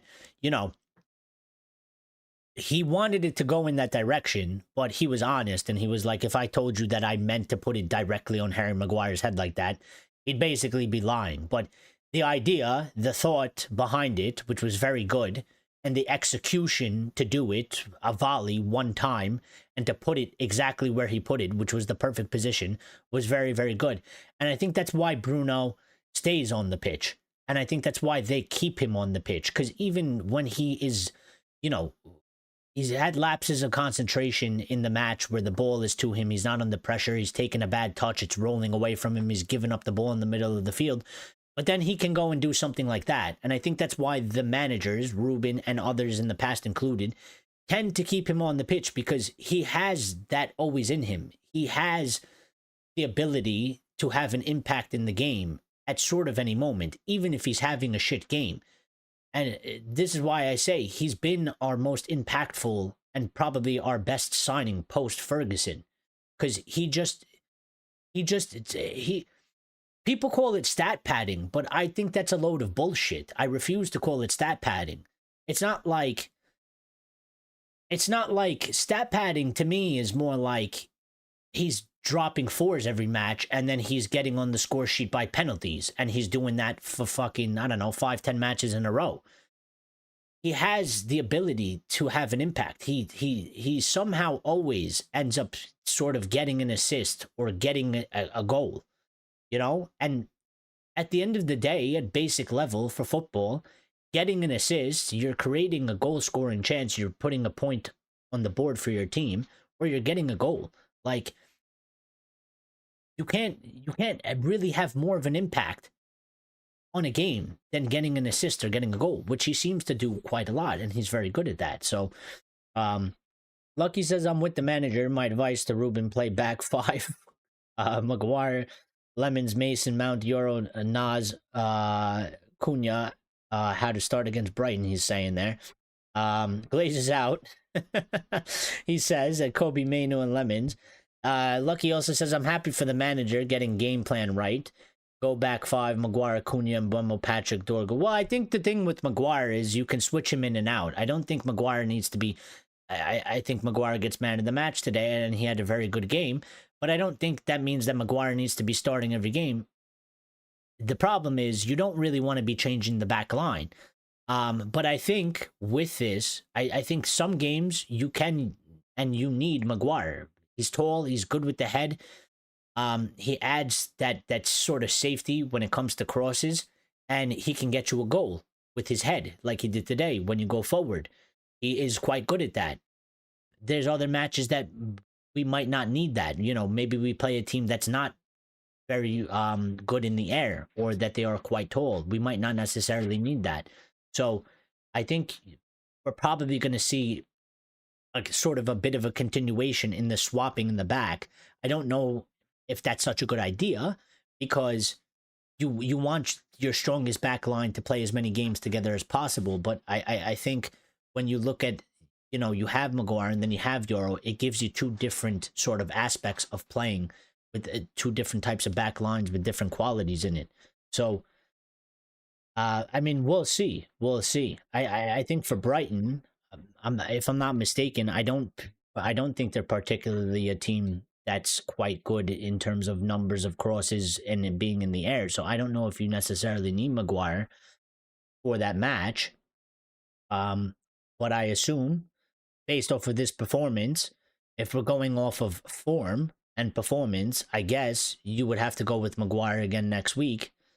You know, even Shaw had a good game today. I mean, everybody pretty much had a really good game today. So, Brighton have been a bogey side for us. They have, and that's what I'm saying. You know, they have been sort of a bogey side for us, Box. They have given us problems in the past, and that's what I'm saying. To me, the challenge is today was a tough task, yeah, and it was a big challenge, and we got over the line. And I'm proud of the team, and I'm proud of the boys, and I'm happy that we can be happy. I'm happy that we can be positive. I'm happy that, you know, we get to enjoy this, yeah, because it's been really tough for us. It's been really hard. And today we get to be happy, which I always love to be. I always love to be happy because there's no better feeling than that, yeah. But for the springboard thing, for is this the start of something? I think I'll lean a little bit more into it if they can. Again, if they could go to Brighton and get the job done there, I'll lean a little bit more into it because then it's something different. Then it's something that, you know what, maybe this is actually now, it's actually it. Finally, maybe it's actually it. But they got to go do that job for me first, you know. It says at least we don't have Brighton at the Amex during this crazy run of games. But agree with Box. Lucky's with the manager, deserves 3 points. Yep, absolutely. I mean, we're here with the manager today. Richard's here as well. Shout out Richard. How you doing, buddy? Oh, I missed 3 of his comments. Apologize. Richard says it's a good win, but not a huge win. It's not a huge win until we are challenging for the time. Well, I think it's a huge win, Richard. I would say it's a huge win because we weren't favorites for the match, particularly saying like in as a whole, yeah. Like, I mean, if you looked at the betting odds, if you looked at the bookmakers, if you looked at predictions where people vote, it was heavily favored to Liverpool. I think they gave us only a 13% chance to win this match. So, you know, I think it is a big win. It's a big 3 points. It's a big win for Ruben. It gives a lot of credit in the bank to him. It eases the pressure off of him. And it gives the team positivity. So I think it is a big win in terms of the context of just a single match, you know, in the season. And it could have sort of a knock-on effect. I think it would be even bigger if we go win. You know, let's not let it be for nothing is kind of what I'm trying to say. Because if we go and win that match next week, I think this win becomes even bigger then. So Fox says, I mean, when Fergie was close to getting the sack. Oh, that's what you were talking about. All right. Yeah. Sir Alex Ferguson's not dying. I was talking to Jason last night on the phone, and he is in great health. You know Jason. You know his son. I didn't know that, Richard. You know Jason. Well, that's good to hear as well. So I'm happy about that. I'm happy. He looks like he's in good health. He's enjoying himself. He was there eating, I don't know, a bag of something. I don't know what they were. I think he was sharing it with Kenny Dalglish. So yeah, I mean, that's good. I didn't know what Box meant by they were holding up goodbye Fergie. I thought he meant Liverpool fans were holding that up, but he was talking about when Fergie was in charge and almost got sacked. They were holding up signs saying goodbye Fergie, pretty much, because they thought he was going to get the sack. He won the FA Cup and then stayed for 20 years, yeah? So,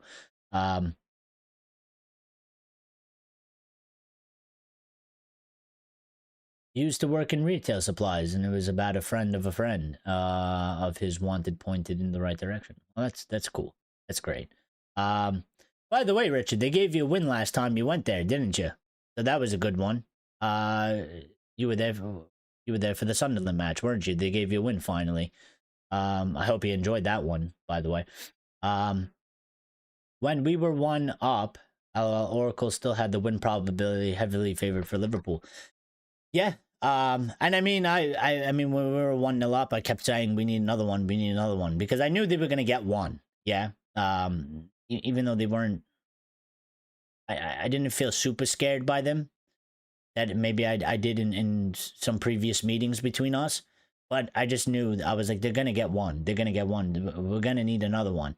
They didn't do it in the order that I asked for because I wanted us to get the two before they got the one. But at the end of the day, we got the two, so we got the job done. We did what we needed to do. We went out there and we got the second. So Fergie was offering Doug Lee some chocolate buttons. That's what he was eating, chocolate buttons. Yeah. I didn't know what they were. I didn't know if they were like bag of crisps or something like that. So yeah. Lucky says he only listens to real Manchester United facts and not a bunch of nonsense from other channels. Well, I appreciate it, because I guess you're saying that you know, we give real Manchester United facts here, and not a bunch of nonsense from other things. Elias says, I was so glad Salah didn't get a goal against us. Was nervous for that Ahmad handball for a second. Yeah, I mean, I listen, when I saw the replay immediately, I was like, that's not a handball. I was like, if they give it, it's a bunch of bullshit. So, you know, yeah, I mean, that's never a handball. Hand was on the body. Didn't make himself bigger. Didn't hit his second hand. If it hit his right hand, it would have been a handball for sure, because it was sticking out. But in that position, in that place, you know. But I will say one thing. Not that it's like a big deal or anything like that, but the Ahmad yellow card, yeah, I think that's total bullshit as well. I mean, he slid. He got the ball. They gave him a yellow because, I don't know, you want to argue the follow through, or maybe the stud was a little bit high.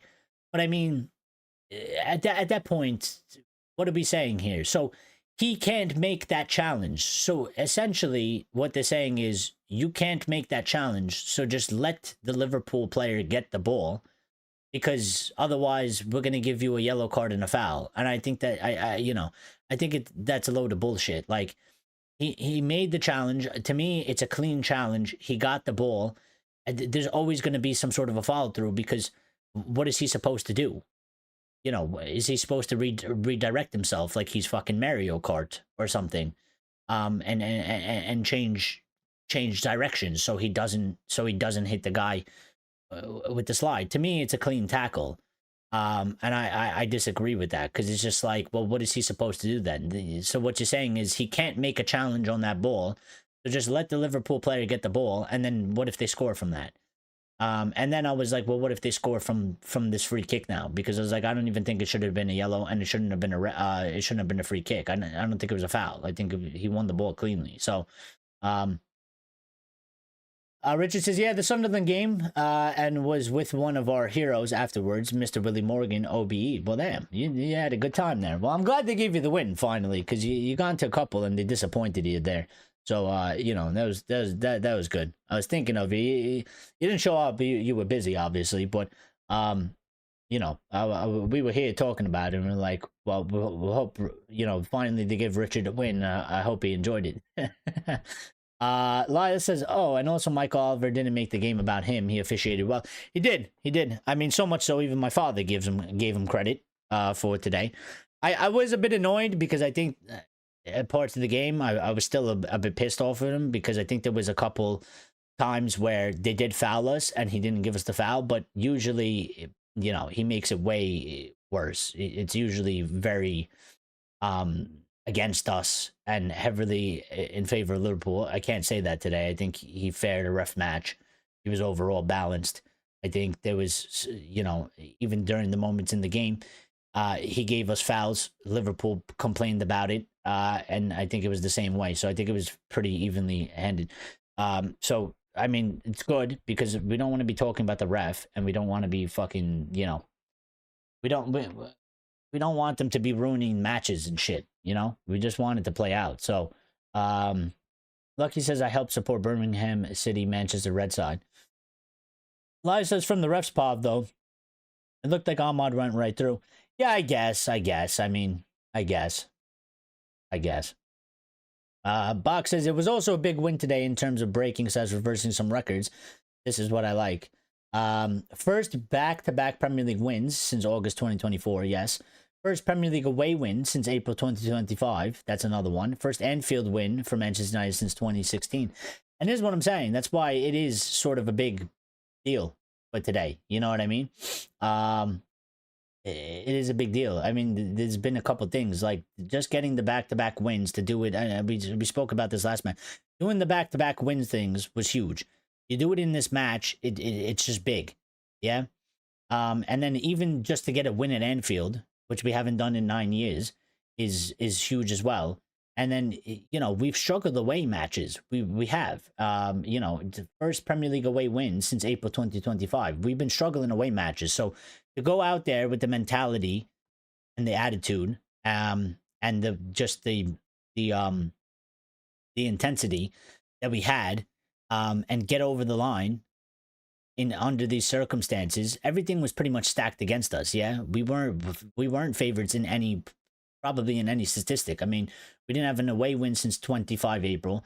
We haven't won back-to-back games since August 24, and we haven't won at Anfield for 9 years. So all the statistic stuff was stacked against us as well, and we overcame that, and we broke through it. So, and this is what I'm saying.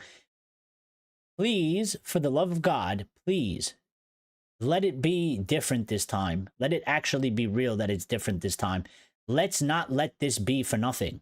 Like we've let it happen too many times in the past where we've been in this position.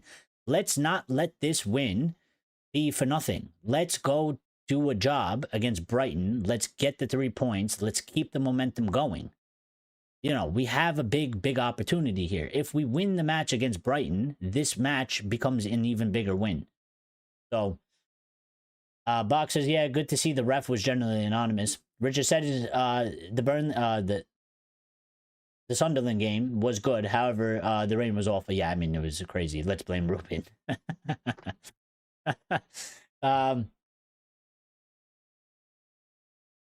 Lucky says I was more happy for manager because the players embrace going on the pitch. I mean, yeah, it's a good feeling, man, because that they're still stuck by him. I mean, what we don't want is a repeat of what's happened in the past, yeah, where it gets all toxic. The players give up on the manager. The manager's getting fucking pelted from all angles. The fans, the players, not non-fans, outside critics, and is basically just left on a draft to drown. So it's a good feeling as well because the team is still together. The team is still fighting for the manager. They're fighting for themselves and for the fans and for the clubs, and that's very important to know that they're still in it. Yeah. When they do these things, it's just a positive feeling because it's just shitty, man. If your players have given up on the manager and they're not trying, it's just a shitty feeling. Like, you don't want to be in that situation. You don't want the fans going in on the players saying they're a load of crap and they don't try and they've down tools and, fuck them and all this. You don't want any of that. You want to be proud of the players. At the end of the day, again, like we don't do player FC. We don't, I'm certainly not that. I've never been that. I never will be that. I don't believe in that. I think that's a load of nonsense. And I don't care really who is at this football club in terms of, I might prefer a player over another player, but I just want you to do a good job. Yeah. If you do that, I can support you, and we can support you. And that's what they did today. They went out there, they did a job. So, Richard says I'm slightly concerned about Aiden Heaven. I think he would be better than Shaw in the back three. He might be. I think the problem is they clearly. I think the problem that is facing that specific position is that they want a left-footed player specifically there. Yeah, I think that's one of the footballing tactics, so you would say. I think specifically he's calling and he's asking and demands and says he needs a left-footed player there, and we only have two, who is Shaw and Martinez. And Martinez is not back yet. He will be back soon. And I can't wait for him to come back, and I hope he'll be okay. But yeah, I think that that situation is a problem because I don't think you'll ever see sort of Lenny there. Now today, yeah, I mean, you still had DeLitt and then Maguire, and then on the left is Shaw. And I think until you have another left-footed player, which is the only one is Martinez, but you'll keep seeing Shaw there. Heaven. Listen, he had a little bit of an injury on the internationals with England. He was on the bench. I don't think maybe he was fully fit. I think he was there, just in case, and he was never going to be able to play 90 minutes anyway. And again, we need to incorporate the youth. We need to bring the youth through. I think the fan base needs to have a little bit more patience though, because I don't think these things mean the end of the road for the players. Some of them are on loan, some of them are here, and some of them are not starting, and some of them are not getting a load of game time. But I think that I think there's plans for these players. I don't think we've given up on them. I don't think it's that we don't rate them. I think that what I would like is for the first team, and I think this is what Ruben wants as well. The first team needs to sort their shit out. The experienced players need to sort their shit out. They need to get a grasp, and they need to lay a foundation for these guys to come into an environment that's actually decent so that they can develop and grow their game and be in sort of a more comfortable environment.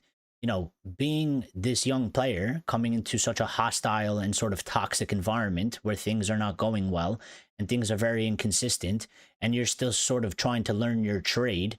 Yeah, they're kind of like apprentices. It's very bad. I would like if we can develop them quietly in the background with less eyes on them and less critics, and let them put in the work, and then let them come into the team later on and have the first team and have these experienced older players like the Brunos take the brunt of the heat, take the brunt of the responsibility. I would like that, because I think too many times there's been too many players here where we put the onus specifically all on one of them, and they tend to be quite young, and I think it happened to Rasmus, that they don't need all of that. They don't need all of that. I feel like we're drowning them when we don't need to, or when we shouldn't. And I think if the team can get a foothold, these guys that are playing now, because we're going fairly experienced. Yeah, Casemiro, Bruno, Cunha and Buemo.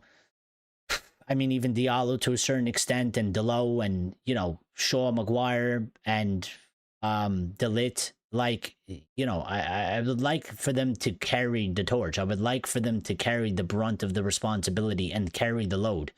And let these kids, let Heaven and let Mainu develop a little bit more in the background. Let them get minutes. The thing is, Heaven hasn't really gotten any minutes, but I think at some point he will. I think it's just going to take a little bit more time. I think we need to try and have a little bit more patience with the youth. I fully believe the club has plans for them to grow, develop, and integrate a little bit more. So I think we just gotta wait and see,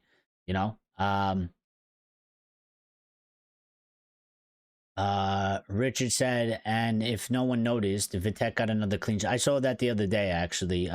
He got a clean sheet for Bristol. He did very well.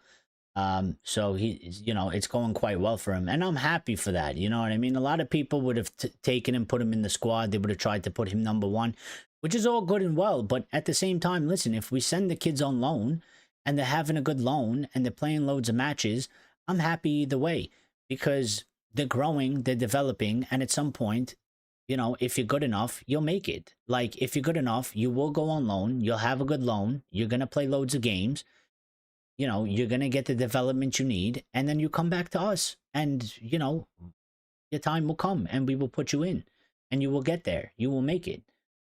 So, I'm happy for him. Harry Almos is doing good as well on his loan right now. I don't know about the rest, but yeah, I mean, I hope they have very good seasons, and then they can come back to United next season. And if we're in Europe, We're going to need a bigger squad, and they can be involved in that, and then they can play bigger roles, and just little by little, like normal, I think.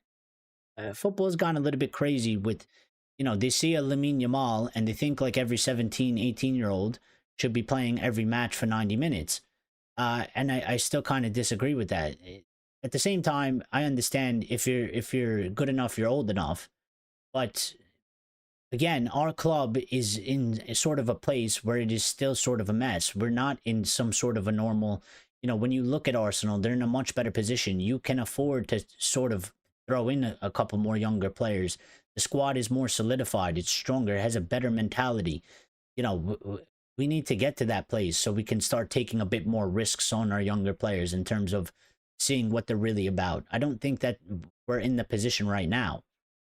But I think if we do get to that position, then I think then that's when we need to start doing it. And if we're not doing it, then I'll call it out and I'll be disappointed. But I think until we get there, I think we need to be patient until that happens. That's why I don't really have a problem with Maino not really starting all the matches or getting the time he's getting, or maybe even Aiden Heaven or something like that. Fox says, Amorim probably cautious at the moment to give the youth too many minutes at such precious stage for himself and the club. I think that's part of it, but also there's been a bit of a sort of a misunderstanding with him. People think that he, at Sporting, he just immediately grabbed a bunch of youth players out of the reserve and threw them into the starting lineup. He didn't do that totally. He did it for one or two players, really. He also had to make do with what he could because Sporting doesn't have a lot of money. It is the Portuguese league. It's not as competitive as the Premier League, and there's basically 3 to 4 big teams and everybody else is small. So it's quite different. But, when I talk to my Sporting friend, he tells me all the time, he's like, I don't know where these people got this conception that he just plays a load of youth. He didn't do that in the beginning. When he came at Sporting, he didn't actually do that. And he was like, the only ones that got there were like the top ones. And he's like, they really had to prove and they really had to show that they had to be starting. And he's like, it took them some time, and he takes some time with those players. So I think that's what we're seeing. Also, I think that the circumstances, it's Manchester United, it's the Premier League, it's totally different. So you have to take it to sort of a different approach with it. But I think he is a bit cautious again, because I feel that he feels the same way that I feel when I look at that squad and you look at the dynamic of the first team and you go, well, these guys are struggling, they're experienced. And you just put in these younger players, they're still trying to figure themselves out. They're still trying to round out their game. I don't think it's such a good environment to put them in. I think they're going to struggle. I think they're going to sink with the rest of the team. And I think you do damage to a young player when that happens, when they are struggling, because they're still becoming, men themselves. They're still becoming adults, and they're still becoming adults in terms of a football player. And you can do some serious psychological damage to them in terms of, if they have a shit run of games and they're playing bad and they're getting skinned or they're getting, embarrassed, and then they're getting clipped up and they're getting put online. You can absolutely utterly destroy a young player's confidence like that. So I just don't think that it's such a good environment yet for the kids to actually come and flourish. I think you need to, sort of, it's kind of like children, like in real life. Like you want them to have like a good home.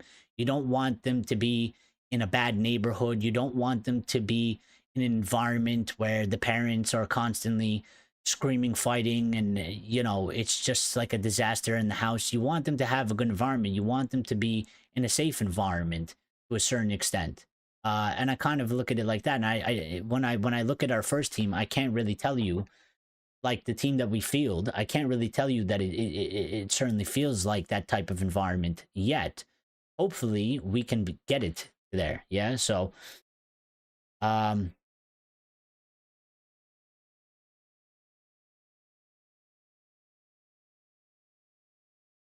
X says, true, but still, he needs to do better for the youth. Listen, I think it will come in due time. I do. I think the club has to do better with the youth as well. I think there is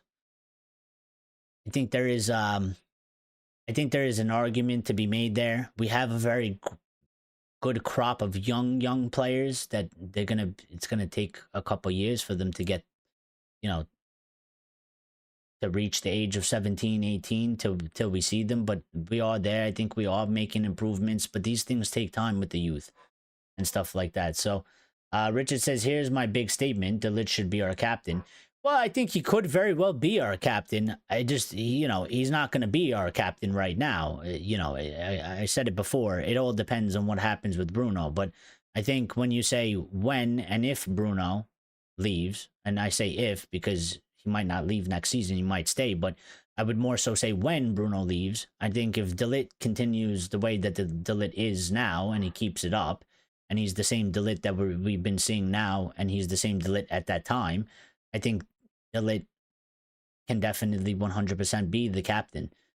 He's almost basically, I feel like, with him on the pitch, he is basically like we have two captains. There's Bruno, and then there's De Ligt. And even to a certain extent, I would say that even Conor Maguire is like that as well.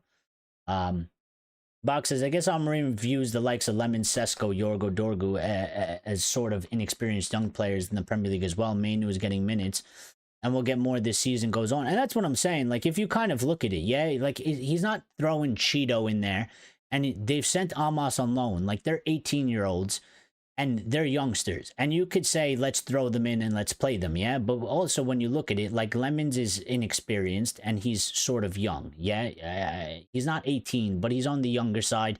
And in terms of experience in, like, playing in the Premier League, he's young, because he's been playing in Belgium, yeah? Sesko, he's a young guy as well, and on the younger side, and he's from the Bundesliga. You got Euro coming from the French league. He's 19, 20. He's pretty good, but, he's had one season. This is his second season. You got Dorgu coming from Syria. He's young. He's 20 or 21, whatever he is. I think he was only playing first-team football for Empoli. Last season was his first actual season, like starting and stuff. So, to him, these are sort of young, inexperienced players, and he is using them in a way in the team.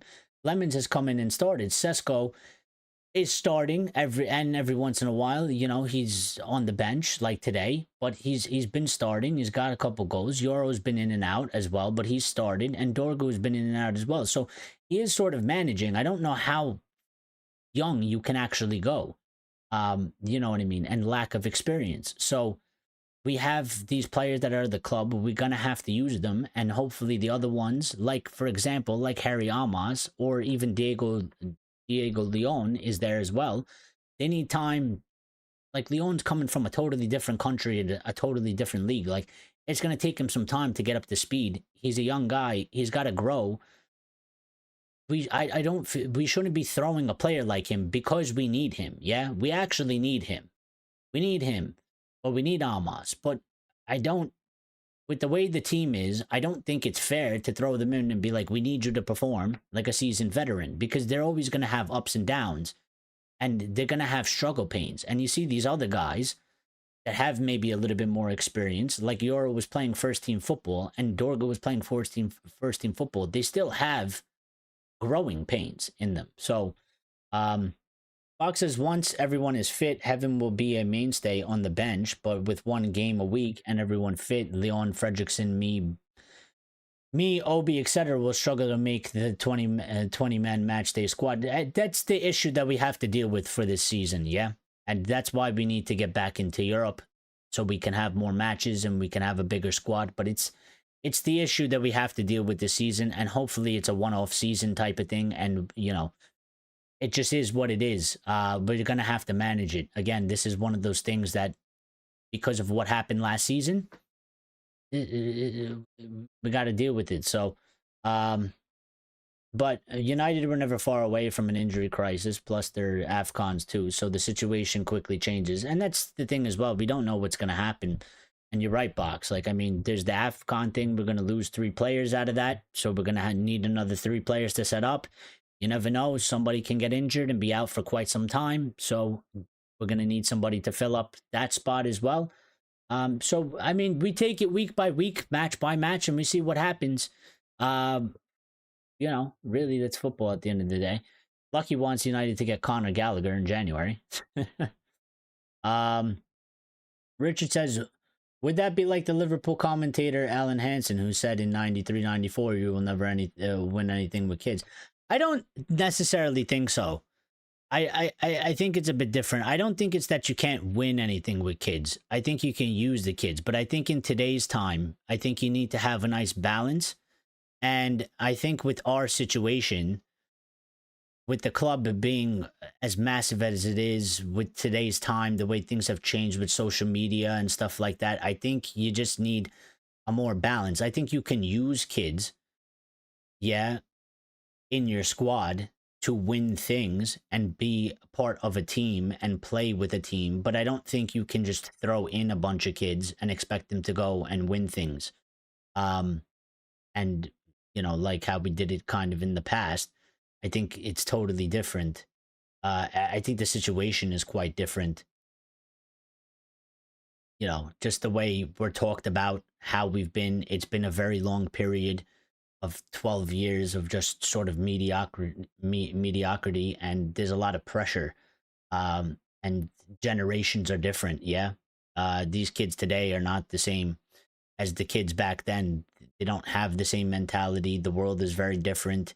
It's a different life. So I think it has to be different. I think you say you can't win with kids. I think that means like you can't use the kids at all. I think you can use them, but you have to use them in a different sort of way. You have to be patient with them. You have to be a little bit more cautious.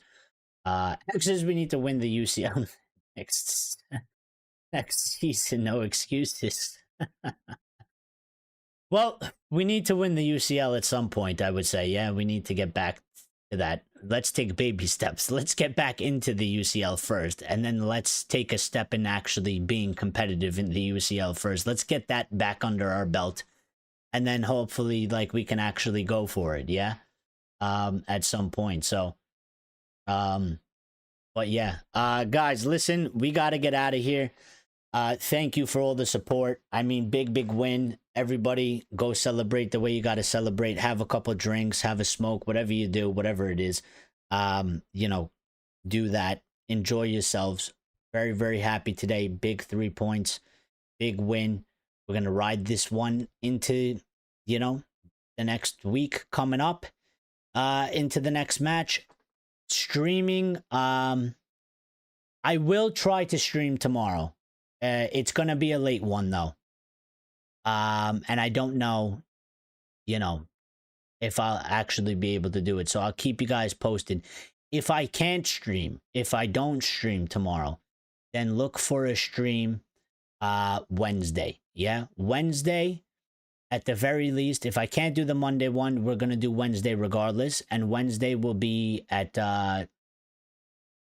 7 p.m. UK time. Yeah. So if you're around for that, make sure you get in.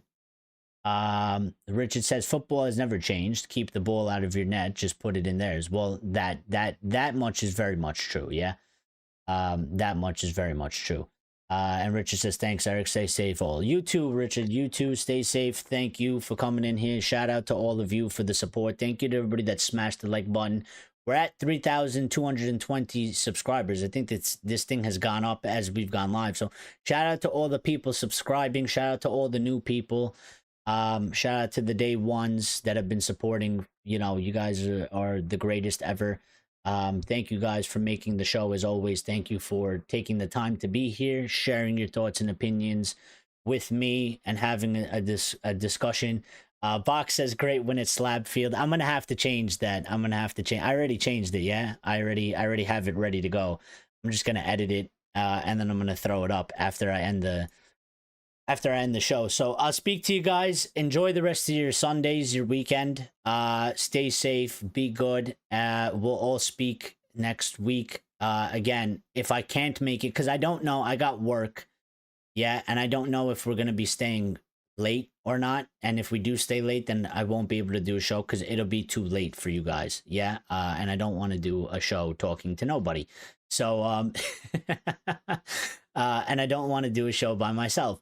So yeah, if I can't do the show, if listen, the show Monday, if I am able to do it, it will be 9 p.m. UK time. So look for a thumbnail being posted. If it's not there, I mean, I'll keep it posted in the Discord or whatever. But for the rest of you, if you don't see one by like 9-10 p.m., then it's not going to happen. And then we'll see each other Wednesday and we'll discuss. I would like to do one tomorrow because it's sort of the aftermath, and you know, we sleep on it and we get a feeling, and there's probably going to be a bunch of news that comes out. So I think it would be a good day to do it. But if I can't do it, I can't do it. There's nothing I could do about it. But yeah. Lucky says that's my target as ownership of the club. X says I am the original. I am the inevitable. I am Jupiter. Kaboom. All right. Well, I still don't know what that means, but you go for it. I still don't know. I still don't really get it, but what it's your thing. It's your thing. You own it. You own it. But yeah, other than that, thank you guys. We'll see you later. Be good. Have a good one. Enjoy. Stay safe. And again, thank you for the support. I appreciate every single one of you. You guys are the greatest. And we'll speak very soon next week.